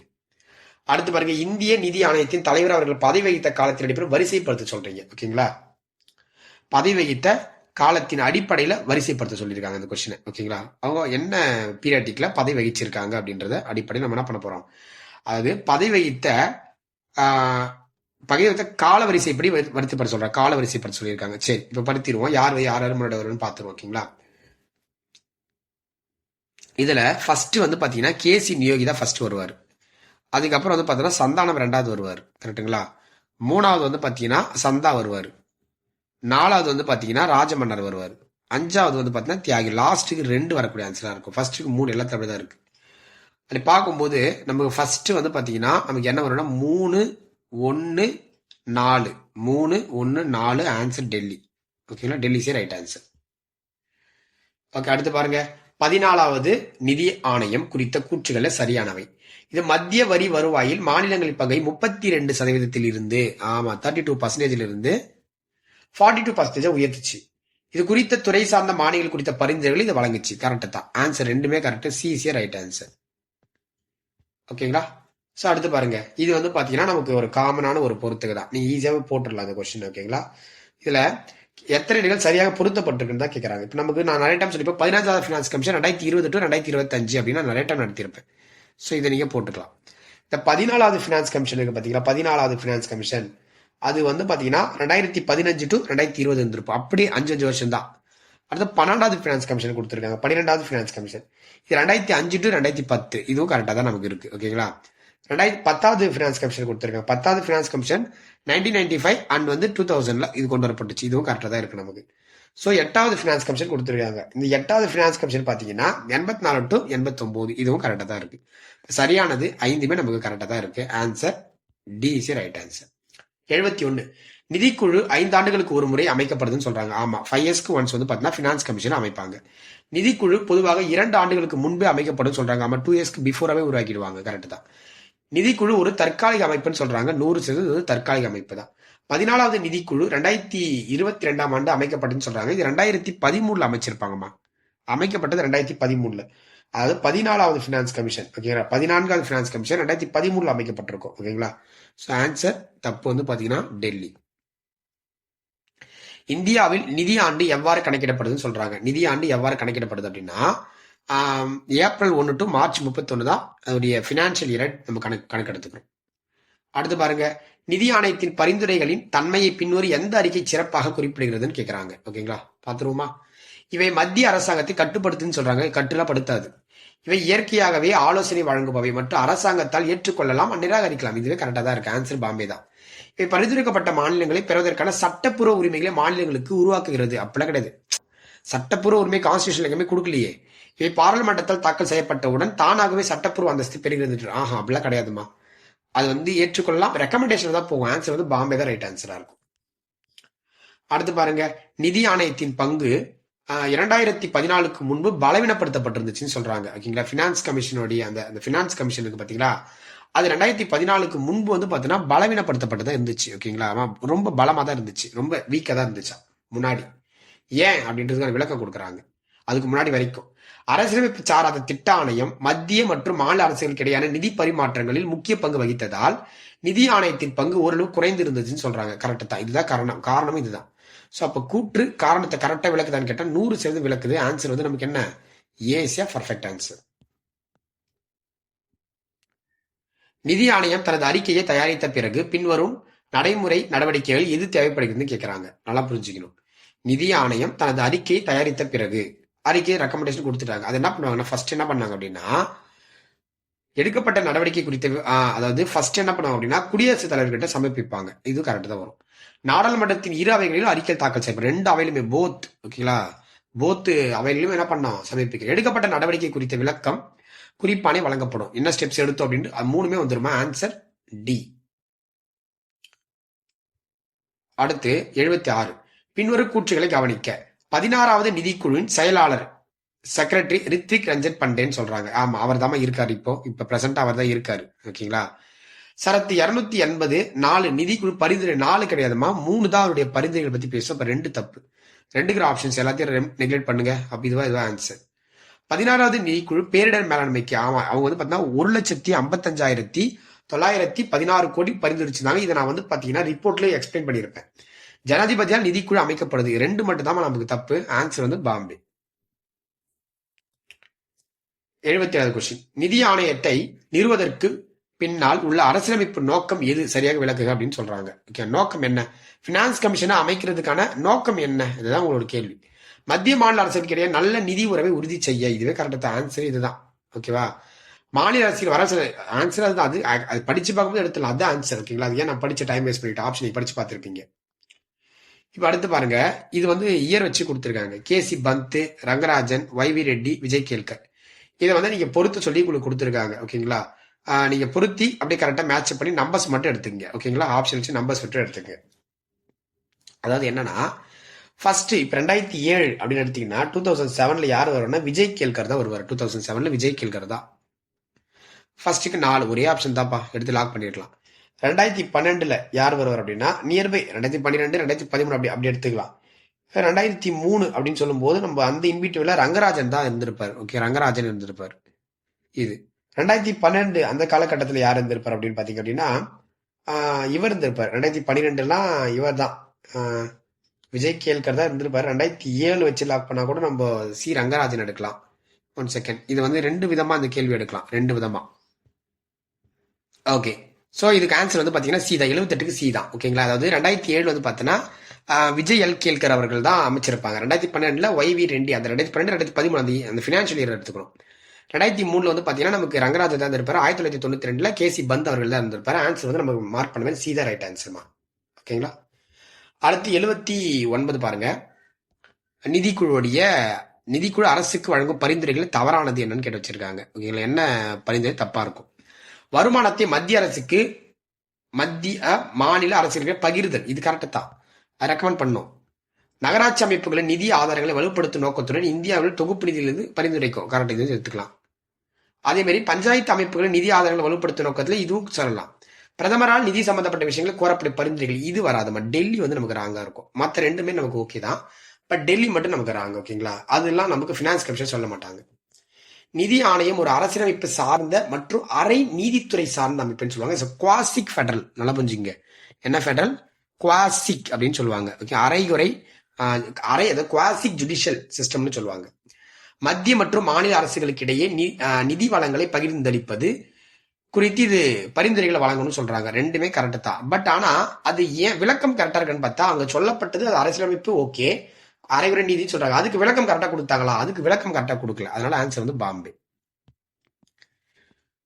ஓகே, சோ இப்ப பாருங்க, இப்போ நீங்க ரொம்ப யோசிக்க வேண்டாம். ஓகேங்களா? ரொம்ப யோசிக்க வேண்டாம். ஒரே ஒரு ஆப்ஷன் வச்சு லாக் பண்ணலாம். இது ஜிஎஸ்டி வச்சு கொடுத்துருக்காங்க. அடுத்த கொஸ்டின். ஆடம்பர பொருட்கள் அப்படின்னா நீங்க ஃப்ரிட்ஜ், வாஷிங் மிஷின், அத்தியாவசிய பொருட்கள் இது எல்லாத்துக்குமே ஆன்சர் வந்து 28% இருக்கும் ஜிஎஸ்டி. ஒரே ஒரு ஆப்ஷன் தான். ஆன்சர் வந்து டி லாக் பண்ணிக்கலாம். அப்ப அந்த வீட்டு வசதி பொருட்களுக்குலாம் வந்து பாத்தீங்கன்னா ஜிஎஸ்டி வந்து 5. அத்தியாவசிய பொருட்கள் ரொம்ப சின்ன வச்சிருப்போம், அது வந்து 5%. கணிப்பொறி மற்றும் பதப்பட்ட குணப்பட்ட அதுல வந்து பார்த்தீங்கன்னா 12%. மூலதனம் மற்றும் ஆலை இடைநிலைப்பட்ட பொருட்களுக்கு வந்து பாத்தீங்கன்னா 18%. ஐ திங்க் இதுல இப்போ இந்த 18%ம் 12% நீக்கிட்டாங்க. அதனால இந்த கேள்வி வந்து முன்னாடி டிஎன்பிசி பிவைக்யூ தான் இது கேட்டிருந்தாங்க. ஸோ அது தெரிஞ்சுக்கணுன்றதுக்காக வச்சிருக்கேன். ஆனா இதுக்கப்புறம் இந்த கேள்வி கேட்க மாட்டாங்க. ஏன்னா அது 2 தீக்கிட்டாங்கன்னா பொதுவாக எப்படி வந்துடும், நமக்கு ஆடம்பர சேர்க்கை பொருட்கள் எல்லாமே நமக்கு எதுவும் 15% வந்துடும், அத்தியாவசிய பொருட்கள் நமக்கு 5% வந்துடும். இப்படியே எடுத்துக்கலாம் இந்த கொஸ்டினை. ஓகேங்களா? எஸ். ஓகேங்களா? அடுத்து ஒரு நல்ல ஒரு தரமான கேள்விமா, கரெக்டாக ஆன்சர் பண்ணிட்டீங்கன்னு பார்க்கலாம். ஓகேங்களா? தரமான கொஸ்டின். இந்த கொஸ்டின் பார்க்கும்போதே நல்லா இருந்திருக்கும். ஓகேங்களா?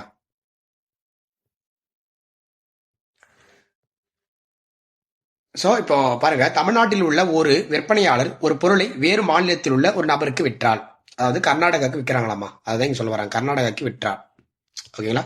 கர்நாடகா விற்கிறோம் அப்படின்னா அது மாநிலத்திற்கு இடையான வர்த்தகம் என்று அழைக்கப்படும். ஆமா, மாநிலங்களுக்கு இடையான வர்த்தகம் என்று அழைக்கப்படும். மாநிலங்களுக்கு இடையான வர்த்தகத்தினை பொறுத்து ரசீது வந்து பார்த்தீங்கன்னா கீழே கொடுக்கப்பட்டிருக்கா. அப்போ உற்பத்தியின் மதிப்பு வந்து பார்த்தீங்கன்னா 100 ரூபாய். ஓகேங்களா? உற்பத்தி மதிப்பு 100 ரூபாய். ஐஜிஎஸ்டி அடிப்படையில் உங்களுக்கு டாக்ஸ் வந்து 18 ரூபாய், 18% டாக்ஸ் வந்து 18 ரூபாய். மொத்தமாக உங்களுக்கு வந்திருக்க ப்ராஃபிட் வந்து பார்த்தீங்கன்னா 118 ரூபாய். இந்த டாக்ஸை யார் எடுத்துப்பாங்க அப்படின்னா சென்ட்ரல் கவர்மெண்ட் தான் வசூலிக்கும் ஃபர்ஸ்ட். ஆன்சர் பார்த்தீங்க அப்படின்னா இதுக்கு என்ன ஆன்சர் வரும் அப்படின்னா ஐஜிஎஸ்டி, மத்திய மாநில இடையே ஐஜிஎஸ்டி எவ்வளவு ஒதுக்கப்படும் கேட்குறாங்க. ஃபர்ஸ்ட் என்ன பண்ணாலும் இந்த 18% வந்து சென்ட்ரல் கவர்மெண்ட் கலெக்ட் பண்ணிக்கிட்டு அதுக்கப்புறம் என்ன பண்ணுவாங்க அப்படின்னா தமிழ்நாட்டுக்கோ கர்நாடகாவுக்கும் என்ன பண்ணுவாங்கன்னா சமமா பகிர்ந்து கொடுத்துருவாங்க. எக்ஸாக்டா சொல்லணும் அப்படின்னா இப்ப கீழே ஆப்ஷன் டி பாருங்க, 18 மத்திய அரசுக்கு செல்லுகிறது, இதில் 9 ரூபாய் மத்திய அரசு எடுத்துக்கொண்டு மீதமுள்ள 9 கர்நாடகா அனுப்புன்னு சொல்ல கிடையாது. இவங்களுக்கு சமமான பணம் இவங்களுக்கு 9 ரூபாய், இவங்களுக்கு 9 ரூபாய், அப்படி பிரிச்சு கொடுத்துரும். ஓகேங்களா? ஆன்சர் சி தான் ரைட் ஆன்சர். இப்படி கேட்பாங்க. ஓகே, நான் இந்த மாதிரி கொஸ்டின்ஸ் தான் வந்து டிஎன்பிசியில் அவ்வளோ முக்கியத்துவமா கொடுத்து கேட்குற கேள்விகள் இதுதான். ரொம்ப ரொம்ப இந்த மாதிரி ஒரு பேட்டர்ல கேட்டாங்க அப்படின்னா கொஞ்சம் நீங்க யோசிச்சு ஆன்சர் பண்ற மாதிரி இருக்கும். அதுக்காக தான். 83 ஜிஎஸ்டி தொடர்பான பின்வரும் கூற்றுகளை சரியாக தேர்கின்றாங்க. 2016ஆம் ஆண்டு கடைசி அல்லது சமீபத்தில் ஜிஎஸ்டி அறிமுகப்படுத்திய நாடுன்னு கேட்கறாங்க. பூட்டான் தாமா. ஒரு கரண்ட் அஃபேர் கொஸ்டின். டெஃபினட்டா இந்த கேள்வி கேட்க வாய்ப்பு இருக்கு, 100% கேட்க வாய்ப்பு இருக்கு. ஜிஎஸ்டி கவுன்சிலால் சிறப்பு வகை மாநிலங்களாக அறிவிக்கப்பட்ட 11 மாநிலங்கள்ல உத்தரகாண்ட் ஒண்ணுன்னு சொல்லுவாங்க. 11 மாநிலங்கள் அறிவிச்சாங்க. அதுல தமிழ்நாடு பேர் இருக்காது, நோட் பண்ணிக்கணும். ரெண்டுமே கரெக்ட் தான். சீசியா பர்ஃபெக்ட் ஆன்சர். 84 எந்த மாநிலம் அதிக ஜிஎஸ்டி வரிவாயை கொண்டிருக்குன்னு சொல்றாங்க. ஓகேங்களா? எந்த மாநிலம் அதிக ஜிஎஸ்டி அதிகமாக கொண்டிருக்காங்க அப்படின்னா மகாராஷ்டிரா தான்மா. தமிழ்நாடுன்னு போட்டு போறீங்க, மகாராஷ்டிரா தான் ரைட் ஆன்சர். 2017ஆம் ஆண்டு இந்தியாவில் சரக்கு மற்றும் சேவை வரி அறிமுகப்படுத்திய நிதியமைச்சர் யாருன்னு கேட்கறாங்க. ஓகேங்களா? யார்? நிர்மலா சீதாராமன் போட்டு போறீங்க. நிர்மலா சீதாராமன் பதவியேற்றது 2019 தான் பதவியேற்றிருப்பாங்க. ஆக்சுவலா அருண் ஜெட்லி தான் இருந்தார் அப்போ 2017. ஸோ ஆன்சர் வந்து பாம்பேஸே ரைட் ஆன்சர். ஓகேங்களா? பாம்பேஸே ரைட் ஆன்சர். 56வது ஜிஎஸ்டி கவுன்சில் கூட்டம் எங்கு நடைபெற்றதுன்னு கேட்கறாங்க. இந்த 56வது ஜிஎஸ்டி கவுன்சில் இப்பதான் நடந்துச்சு. ரீசெண்டா அது பார்த்தா செப்டம்பர் 3ஆம் தேதி 2025. ஸோ நடந்துச்சு, இப்பதான் நடந்துச்சு. ஸோ எங்க நடந்திருக்கும் அப்படின்னா டெல்லி. அடுத்து 87 ஜிஎஸ்டி 2.0 என்று பிரபலமாக அழைக்கப்படக்கூடிய, நோட் பண்ணிக்கணும், ஜிஎஸ்டி 2.0 என்று பிரபலமாக அழைக்கப்படும் சீர்திருத்தங்கள் எந்த ஜிஎஸ்டி கவுன்சில் கூட்டத்தில் அறிமுகப்படுத்தப்பட்டுச்சுன்னு கேட்கறாங்க. 52வது ஜிஎஸ்டி கவுன்சிலுமா? 52ல 56. இப்போ டெல்லி நடந்துச்சுல, மேலே இருக்குல்ல 86வது கொஸ்டின், அது ஒரு ரிப்பீட்டேஷன் தான். ஸோ நோட் பண்ணிக்கணும். அடுத்தது 88வது கேள்வி பாருங்க, ரொம்ப முக்கியமான கேள்வி இது. அதாவது இது வந்து நமக்கு ஸ்கூல் புக்லேயே இருக்கு. ஜிஎஸ்டி பதிவு விதியின்படி கீழ்கண்டவற்றுள் சரியான இணையை தேர்கின்றாங்க. சிறிய மாநிலங்களுக்குள் வணிகம் செய்வோர், சிறிய மாநிலங்களுக்குள், அதாவது சிறிய மாநிலத்துக்குள்ளே வணிகம் செய்யறவங்களுக்கு 20 லட்சம் மொத்த வருவாய் ஈட்டினாலும் அதுல இருந்து விலக்கு அளிக்கப்படுகிறதுன்னு சொல்றாங்க. ஜிஎஸ்டி பதிவு ரிஜிஸ்டர் பண்ணி கட்ட தேவையில்லை. 20 லட்சத்துக்கு உள்ள, ஓகேங்களா, மாநிலத்துக்குள்ளே நீங்க இது பண்ணா கூட 20 லட்சத்துக்கு உள்ள வந்து பாத்தீங்கன்னா நீங்க ப்ராஃபிட்டே வந்தா கூட நீங்க வந்து டாக்ஸ் பே பண்ண தேவையில்ல, ஜிஎஸ்டி பே பண்ண தேவையில்ல. அதே மாநிலத்திற்கு வெளியே போயிட்டீங்கன்னு வச்சுக்கோங்களேன், உங்களுக்கு 20 லட்சத்துக்கு கீழே வந்தா கூட மொத்த வருவாய் ஈட்டலை பொருட்படுத்தாமல் கட்டாயமாக பதிவு செய்ய வேண்டும். இது வந்து நான் பிரகதீஷ் புக்லயும் நான் உங்களுக்கு பாக்ஸ் போட்டு கொடுத்துருப்பாங்க, அதிலும் இருக்கும். 12th புக்லயும் பாக்ஸ் போட்டு கொடுத்துருப்பாங்க இது. ஓகேங்களா? அடுத்தது வடகிழக்கு மாநிலங்களுக்கு சலுகைகள் இருக்கும் அப்படின்னு சொல்லி ஒரு 5 மாநிலங்களுக்கு கொடுத்து சொல்லிதான். என்ன சார் அப்படின்னா 10 லட்சம் வரம்பு, 10 லட்சம் வரைக்கும் வரம்பு இருக்கு அவங்களுக்கு. ஓகேங்களா? ஸோ சரியான ஆன்சர் டெல்லிஸே ரைட் ஆன்சர். எல்லாமே வந்துருமா? இந்திய அரசின் நிதி அமைச்சகத்தின் கீழ் உள்ள பின்வருவனற்றுள் எந்த துறை சரக்கு மற்றும் சேவை வரியை கையாளுது அப்படின்னா ரெவன்யூ டிபார்ட்மெண்ட் தான்மா. ஜிஎஸ்டி வருவாய்த்துறை தான் என்ன பண்றாங்க, ஜிஎஸ்டி கையாளுறாங்க. எஸ். அடுத்த கொஸ்டின் பாருங்க. ஜிஎஸ்டி கவுன்சில் 90வது கேள்வி. இன்னொரு 10 கேள்வி தான். ஜிஎஸ்டி கவுன்சில் பற்றி பின்வரும் கூற்றுகளில் எது உண்மை அல்ல? ஜிஎஸ்டி கவுன்சில் உறுப்பினர்கள் தங்களில் ஒருவரை கவுன்சில் துணைத் தலைவராக வைஸ் சேர்பர்சனா தேர்ந்தெடுப்பாங்க. கரெக்ட் தான். 33 பேர் இருப்பாங்க, அதுல ஒருத்தர். இது கரெக்ட், ஒன்றும் பிரச்சனை கிடையாது. ஜிஎஸ்டி கவுன்சிலில் ஒவ்வொரு முடிவும் கலந்து கொள்ளும் மற்றும் வாக்களிக்கும் உறுப்பினர்களின் வாக்குகள்ல 2/3 பங்கு குறையாம கூட்டத்தில் எடுக்கப்படும் சொல்றாங்க. 2/3 பங்குன்றாங்க. 2/3 பங்கு வராது. ஆக்சுவலி 4/3 பங்கு, கிட்டத்தட்ட 75% வந்திருக்கணும். இந்த 2வது பாயிண்ட் தப்பு. ஜிஎஸ்டி கவுன்சிலின் மொத்த உறுப்பினர்கள் எண்ணிக்கையில, மொத்த உறுப்பினர்களையும் மொத்தம் 33 பேர் தான். உறுப்பினர்கள் எண்ணிக்கையில பாதி பேர் அதன் கூட்டத்தில் குறை எண்ணிக்கையிலான நபரே பங்கு பெறுவர் அப்படின்றாங்க. ஆக்சுவலி அந்த பாதி பேர் அதன் கூட்டத்தில் குறை எண்ணிக்கையிலான நபர்களை பங்கு பெறுவாங்க அப்படின்னா பாதிக்கு கம்மியா தான் வந்து பார்த்தோன்னா கூட்டத்துல பங்கு பெறுவாங்க அப்படின்ற மாதிரி சொல்லியிருக்காங்க இவங்க. ஆக்சுவலி ஓகேங்களா, இங்க உண்மை அல்ல அப்படின்னு தான் கேட்கறாங்க. பாதிக்கு கம்மியா தான் வருவாங்க அப்படின்ற மாதிரி தான் இவங்க சொல்ல வராங்க. ஆக்சுவலி பாதி பேர் கம்பல்சரி வந்தே ஆகணும். அந்த கூட்டத்துல மொத்த உறுப்பினர்கள் பாதி பேர் அங்க வந்தாதான் அந்த கூட்டமே நடக்கும். ஸோ இதுவும் தப்பு. ஸோ ஆன்சர் வந்து நமக்கு 1 மட்டும்தான். தவறானதை கேட்கறாங்க. உண்மை என்ன அப்படின்னா பி அண்ட் 2, 3 மட்டும் தான் ரைட் ஆன்சரா இருக்கும். ஓகேங்களா. அடுத்து இந்த கொஸ்டின் பாருங்க, ஒரு முக்கியமான கேள்வி இது. ஆக்சுவலி என்னன்னா 246A. ஓகேங்களா. ஃபர்ஸ்ட் நமக்கு தெரிஞ்சது லாக் பண்ணிடுவோம், அதுக்கப்புறம் தெரியாததை நம்ம என்ன பண்ணுவோம், லாக் பண்ணிக்கலாம். ஃபர்ஸ்ட் பிரிவு வந்து பார்த்தீங்கன்னா 279A சரக்கு மற்றும் சேவை கவுன்சில் அமைப்பு மற்றும் செயல்பாடு பத்தி சொல்லக்கூடியது. இது கரெக்டா தான் இருக்கு. அடுத்தது 269A, இது வந்து வணிகத்தின் போது சரக்கு மற்றும் சேவை விதிப்பு மற்றும் வசூலிப்பு. இதுவும் கரெக்டா தான் இருக்கு, ஒன்றும் பிரச்சனை கிடையாது, ரொம்ப ஈஸி தான். 246A இது என்ன சொல்ல வராங்க அப்படின்னா, இந்த 246A வந்து பாத்தீங்கன்னா மத்திய மற்றும் மாநில அரசுகள் சரக்கு மற்றும் சேவை சட்டங்களை இயற்றக்கூடிய அதிகாரத்தை பத்தி பேசக்கூடியதா இருக்கு. அப்ப இதுதான் இது வரும் அப்படின்னா அப்ப இதுவும் தப்பு தான். அப்ப கண்டிப்பா என்ன வரும், இந்த 366 சப் கிளாஸ் 12Aன்றது சரக்கு மற்றும் சேவைகளை டெபினிஷனை கொடுக்குது. 366 சப் கிளாஸ்ல 12A. அப்ப இது 2 தப்பா இருக்கு. அப்ப இதுல சரியாக புரிந்திருக்கிறது 2 இணைகள் மட்டும்தான். ஆன்சர் வந்து பாம்பே இஸ் ரைட் ஆன்சர். 92 பின்வரும் காப்பீட்டு திட்டத்தில் எது சரக்கு மற்றும் சேவை வரியிலிருந்து விலக்களிக்கப்பட்டிருக்கு? இப்ப ரீசெண்டா 56வது கூட்டம் போட்டிருந்தாங்கல்ல, அதுல இருந்து தான் இந்த கொஸ்டின் எடுத்திருக்கோம். ரொம்ப ரொம்ப முக்கியமான கேள்விமா. ஸோ 92, அதாவது இந்த காப்பீட்டு திட்டங்கள் வச்சு கேட்டிருக்காங்க. கரெக்டுங்களா. காப்பீட்டு திட்டங்கள் பார்த்துருவோம். ரொம்ப ரொம்ப முக்கியமான கொஸ்டின்மா. இப்ப ரீசெண்டா வந்து அப்டேட் இது. பின்வரும் காப்பீட்டு திட்டங்களில் எவை சரக்கு மற்றும் சேவை வரியிலிருந்து விலக்களிக்கப்பட்டிருக்குன்னு கேட்டிருக்காங்க. நல்லா புரிஞ்சுக்கோங்க.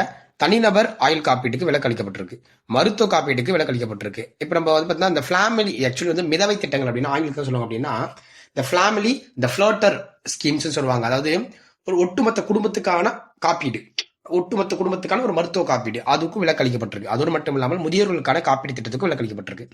அனைத்துமே சரியான தம்மா. ஓகேங்களா. விலக்களிக்கப்பட்டது அனைத்துமே சரிதான். இதுக்கு ஆன்சர். 93 சரக்கு மற்றும் சேவை வரி விதிப்பில் பொருட்கள் மற்றும் சேவைகளின் ஏற்றுமதி எவ்வாறு கருதப்படுது? நல்லா நோட் பண்ணிக்கோங்க. இந்த கொஸ்டின் வந்து 11th காமர்ஸ், ஓகேவா, 11th காமர்ஸ் புக்ல இந்த கொஸ்டின் எடுத்திருக்கேன். ஓகேங்களா. 11th காமர்ஸ் புக்ல இருந்து கொஸ்டின் எடுத்திருந்தேன். நேற்று கூட நான் யூடியூப்ல அப்லோட் பண்ணியிருந்தேன். 11th commerce book GST part பார்க்காதவங்க பாத்துருங்க. சரக்கு மற்றும் சேவை வரி விதிப்பில் பொருட்கள் மற்றும் சேவைகளின் ஏற்றுமதி எவ்வாறு கருதப்படும் அப்படின்னா 0% அளிப்புகள் அப்படின்னு அழைக்கப்படும். 0% அளிப்புகள் என்று அழைக்கப்படும். ஓகேங்களா. இதுதான் ரைட்டான ஆன்சர். 0 தான் சொல்லணும். ஜிஎஸ்டியில் அதிகபட்ச, இப்ப ஜிஎஸ்டியில இந்த கொஸ்டின் வந்து பாத்தீங்கன்னா இப்ப வந்து பாத்தீங்கன்னா 1228 இது ரெண்டுமே தூக்கிட்டாங்க. பட் கணக்குப்படி பார்த்தபோது 28 தான் நமக்கு ஹையஸ்ட் பர்சன்டேஜ். சரக்கு மற்றும் சேவை வரி ஜிஎஸ்டியோட டேவா நம்ம என்னைக்கு செலிப்ரேட் பண்ணிட்டு இருக்கோம்? ஜூலை 1. 96th question. ஓகேங்களா. 96th question. ஜிஎஸ்டி கட்டமைப்பின் கீழ் ஏற்றுமதிகள் 0% விநியோகங்களாக கருதப்படுகின்றன. ஆமா, ஏற்றுமதிகள் அப்படிதான் கருதப்படுது. இதற்கு உள்ளீட்டு வரி கடன் கோரலாம் மற்றும் அதனை திரும்ப பெறலாம். ஆமா, உள்ளீட்டு கடன் நேற்று கிளாஸ் நடத்திட்டு இருக்கும்போது யூடியூப் நடத்தும்போது சொல்ல உள்ளீட்டு வரி அப்படின்னு சொல்லிட்டே இருந்திருப்பேன். பின்வருவற்றுள் 0% மற்றும் வரி விலக்கு அளிக்கப்பட்ட விநியோகங்களை சரியாக வேறுபடுத்துவது எது அப்படின்னு கேட்கறாங்க. அது என்னன்னா ரெண்டுத்துக்கு எது கரெக்டா விளக்குது அப்படின்னா 0% விநியோகங்கள் உள்ளீட்டு வரி கடனை கோர அனுமதிக்கிறது அப்படின்னு சொல்றாங்க. 0 வரி விலக்கு அளிக்கப்பட்ட விநியோகங்கள் மீது உள்ளீட்டு வரி கடனை கோர அனுமதி கிடையாது. இரண்டுமே 0 பர்சன்டேஜ் ஜிஎஸ்டி வீதத்தை கொண்டது அப்படின்னு சொல்றாங்க. ஆக்சுவலி இது என்ன சார் ரைட்டான ஆன்சர் அப்படின்னா, ரெண்டுமே வந்து இப்போ இரண்டுமே வந்து பாத்தீங்கன்னா, இப்போ ஒன்னு பூஜ்ஜிய விகித விநியோகங்கள் வந்து பாத்தீங்கன்னா உள்ளீட்டு வரி கடனை கோர அனுமதி கிடையாதுன்னு சொல்றாங்க, அனுமதிக்கப்படுதுன்னு சொல்றாங்க. இது கரெக்டுமா? ஆக்சுவலி பூஜ்ஜிய விகித விநியோகங்கள் வந்து பாத்தீங்கன்னா உள்ளீட்டு கடனை வந்து பாத்தீங்கன்னா உள்ளீட்டு வரியினை அதாவது பாத்தீங்கன்னா ஐடிசின்னு சொல்லுவாங்க, ஐடிசி அதை கோர வந்து பாத்தீங்கன்னா அது வந்து அனுமதிக்குது. இது கரெக்டு தான். ஆனா விலக்களிக்கப்பட்ட அதுக்கு வந்து பாத்தீங்கன்னா உள்ளீட்டு விலக்களிச்சிட்டு அப்புறம் எப்படி நான் கோர முடியாது. அப்ப இந்த 1 2 ரைட் ஆன்சர். ஆனா இரண்டுமே 0% இது கொண்டதுன்றாங்க. ரெண்டுமே 0% வரி கொண்டது தான். ஆனா இங்க வேறுபடுத்துதான் கேக்குறாங்க. இது வந்து ஒற்றுமையா இருக்கு. சரியாக வேறுபடுத்தப்படுவது எதுன்னு கேக்குறாங்க. இது ஒற்றுமை. ஓகேங்களா? இது ஒற்றுமையில வந்துடும். நமக்கு வேறுபடுத்தப்படுவது 1 2 மட்டும் தான் நமக்கு வேறுபடுத்தி காட்டுற மாதிரி இருக்கும். ஓகேங்களா? ரொம்ப முக்கியமான கொஸ்டின். அடுத்து பாருங்க 97வது கொஸ்டின். பின் வருவனவற்றுள் சரக்கு மற்றும் சேவை வரி கவுன்சில் உறுப்பினர்கள் அல்லாதவர் யாருன்னு கேக்குறாங்க. ஜிஎஸ்டி கவுன்சிலுடைய உறுப்பினர்கள் அல்லாதது. ஓகேங்களா? இப்போ தெரிஞ்சது லாக் பண்ணிக்கலாம். அண்ட் உறுப்பினர்கள் அப்படின்னு சொல்லிட்டாங்க, மெம்பர்ஸ். ஓகேங்களா? ஆக்சுவலி உறுப்பினர்கள் அப்படின்னா மெம்பர்ஸ்னு எடுத்துப்போம். நிதி ஆணையத்தின் தலைவர் அது வந்து பார்த்தா ஜிஎஸ்டி கவுன்சில்ல ஒரு உறுப்பினர் தான், மெம்பர் தான் ஒரு. கரெக்டுங்களா? ஸோ கண்டிப்பா 4 வரக்கூடிய ஆப்ஷன் லாக் பண்ணி நம்ம ரிமூவ் பண்ணி ஆகணும். ரிமூவ் பண்ணியாச்சு. அதே மாதிரி இந்திய அரசின் நிதி செயலாளர் உள்ள வரமாட்டார். ஸோ இவர் கண்டிப்பா இவர் வரமாட்டாரு. அப்ப கண்டிப்பா இவர் ஆன்சரா இருக்கணும். 1 ஆன்சரா இருக்கணும். இது மட்டும் தான் ரைட் ஆன்சர். ஏதான் ரைட் ஆன்சர். வருவாய் மற்றும் நிதிக்கான மத்திய இணை அமைச்சர்கள் இது வராது. பட் இந்த ரெண்டுமே வந்துடும். 3 4 மட்டும் வந்துடும். நமக்கு ஆன்சர் வந்து ஏ தான். இப்படி லாக் பண்ணீங்கன்னா கரெக்டா ஆன்சர் பண்ணிருக்கலாம். ஆக்சுவலி உங்களுக்கு டவுட் வரும், சார் வருவாய் மற்றும் அல்லது நிதிக்கான மத்திய இணை அமைச்சர் அப்படின்னு மாநிலங்கள் இருந்து தான் அனுப்புவாங்க, அங்கிருந்து வரமாட்டாங்க. ஓகேங்களா? மாநிலங்கள் தான் அனுப்புவாங்க. 98 அங்க வந்து மத்தியன்ற வார்த்தை இருக்குல்ல, அது வராது. ஓகேங்களா? சோ 98 சரக்கு மற்றும் சேவை வரி மேல்முறையீட்டு தீர்ப்பாயம், ஜிஎஸ்டி, அதாவது பார்த்தீங்கன்னா தீர்ப்பாயம்னு சொல்லுவாங்க. ஓகே, ட்ரிபுனல் அப்படின்னு எடுத்துக்கலாம். ரொம்ப முக்கியமான இப்போ ரீசெண்டாக தான் அமைச்சாங்க இதை, ட்ரிபுனலை. சரக்கு மற்றும் சேவை வரி மேல்முறையீட்டு தீர்ப்பாயம், ஜிஎஸ்டி 18 சொல்லுவாங்க. பற்றி பின்வரும் கூற்றுகளை தவறானது எதுன்னு தான் கேட்கறாங்க. தவறான கூற்று. ஒரு நிமிஷம். ஸோ ஃபர்ஸ்ட் ஒன்று, ஜிஎஸ்டி முறைக்கு எதிராக மேல்முறையீடுகளை விசாரிக்க நிறுவப்பட்ட ஒரு சட்டப்பூர்வ ஒரு அமைப்புமா. ரொம்ப ரொம்ப முக்கியமானது. ஆமா, இது சட்டப்பூர்வ ஒரு அமைப்பு தான். ஓகேங்களா? கான்ஸ்டியூஷனலா உருவாக்கப்பட்டது தான். ஸோ இந்த ஃபர்ஸ்ட் ஸ்டேட்மெண்ட் நம்ம கரெக்டாக தான் இருக்கு. இது எளிய மொழி முடிவுகள், எளிமைப்படுத்தப்பட்ட படிவங்கள் மற்றும் சரிபார்ப்பு பட்டியல் கவனம் செலுது. இது கரெக்ட் தான். இது வந்து பாத்தீங்கன்னா ஜூலை 1 2015 சொல்றாங்க. கிடையாது. இது வந்து 24 செப்டம்பர் 2025 நிதியமைச்சர் நிர்மலா சீதாராமன் அவர்களால் தொடங்கப்பட்டுச்சு. ஸோ இந்த ஸ்டேட்மெண்ட் தப்பு. இது மும்பையில ஒரு முதன்மை அலுவலகம்ன்றாங்க. மும்பை கிடையாது, தப்பு. டெல்லியில தான் ஒரு முதன்மை அலுவலகத்தை உருவாக்கியிருப்பாங்க. ஓகேங்களா? ஸோ டெல்லியில தான் ஒரு முதன்மை அலுவலகத்தை பயன்படுத்தி இருப்பாங்க. ஸோ அப்படி பார்க்கும்போது 1 2 மட்டும் தான் நமக்கு சரியா இருக்கு, மீதி ரெண்டுமே தப்பா இருக்கு. So Delhi is right answer. அடுத்து பாருங்க 99 கேள்வி. எத்தனை இணைகள் சரியாக பொருத்தப்பட்டிருக்கு? இந்த கேள்வி. எத்தனை இணைகள் சரியாக பொருத்தப்பட்டிருக்கு? விற்பனை வரி, மதிப்பு கூட்டு வரி, சரக்கு மற்றும் சேவை வரி. இப்போ இதில் பார்த்தீங்கன்னா சரக்கு மற்றும் ஜிஎஸ்டி கரெக்டாக இருக்குன்னு பார்த்துக்க. ஜிஎஸ்டி நம்ம கரெக்டாக இருக்கா? எத்தனை இணைகள் சரியாக பொருத்தப்பட்டிருக்கு? ஜிஎஸ்டி கரெக்டாக இருக்கு. அடுக்கு விளைவு கிடையாது, ஆனால் ஒரு முனை வரி தான். மதிப்பு கூட்டு வரின்னு சொல்றாங்க. மதிப்பு கூட்டு வரி அப்படின்றது அடுக்கு விளைவு இல்லாத ஒரு பலமுனை வரி. ஆனா இங்க அடுக்கு விளைவு கொண்டன்னு கொடுத்துட்டு இருக்காங்க. அப்ப இது தப்பு நமக்கு. ஆக்சுவலி இது ரெண்டுமே இப்படி மாறி வந்திருக்கணும். ஆக்சுவலி ஒரே ஒரு இணை மட்டும் தான் நமக்கு சரியா இருக்கு. AC right answer. Last question, 100th question. ஓகேங்களா? ஸோ இப்போ என்ன சொல்றாங்க அப்படின்னா, 101வது அரசியலமைப்பு சட்ட திருத்தம் 2016க்கு குடியரசுத் தலைவர் ஒப்புதல் எப்போ கிடைச்சதுன்னு கேட்குறாங்க. எப்போ கிடைச்சது அப்படின்னா 15 செப்டம்பர் 15 செப்டம்பர் 2016 அவருக்கு வந்து ஒப்புதல் கிடைச்சிருக்கும்.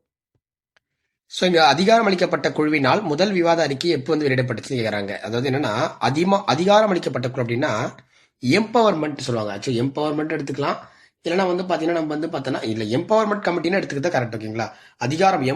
அதிகாரம்னா எம்பவர்மெண்ட், உமன்ஸ் எம்பவர்மெண்ட் சொல்லுவோம்ல, உமன்ஸ் எம்பவர்மெண்ட், அதிகாரம் எம்பவர்மெண்ட். அப்போ அதிகாரம் அளிக்கப்பட்ட குழுவினால் வந்து முதல் விவாத அறிக்கை எப்போ கொண்டு வரப்பட்டுச்சு? 2009 2009 தான் கொடுத்தாங்க. அதுக்கப்புறம் ஜிஎஸ்டி சீர்திருத்தம் அறிமுகப்படுத்த வந்து பார்த்தீங்கன்னா 22 செப்டம்பர் 2025 கொண்டு வரப்பட்டுச்சு.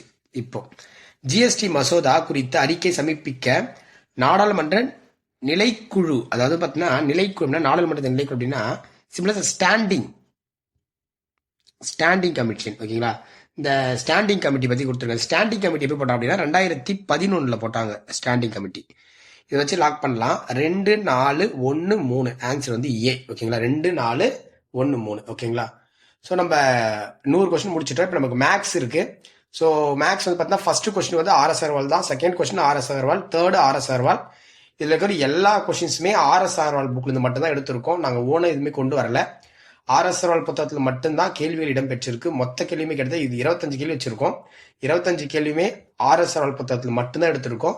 ஸோ அடுத்த வீடியோ உங்களுக்கு ப்ரூஃபோடு நம்ம காட்டிடுறோம். ஓகேங்களா? ஸோ இந்த வீடியோ முடிச்சுட்டு நீங்கள் என்ன பண்ணுங்க, மேக்ஸ்க்கு வெயிட் பண்ணுங்க. ஓகேங்களா? நன்றிமா.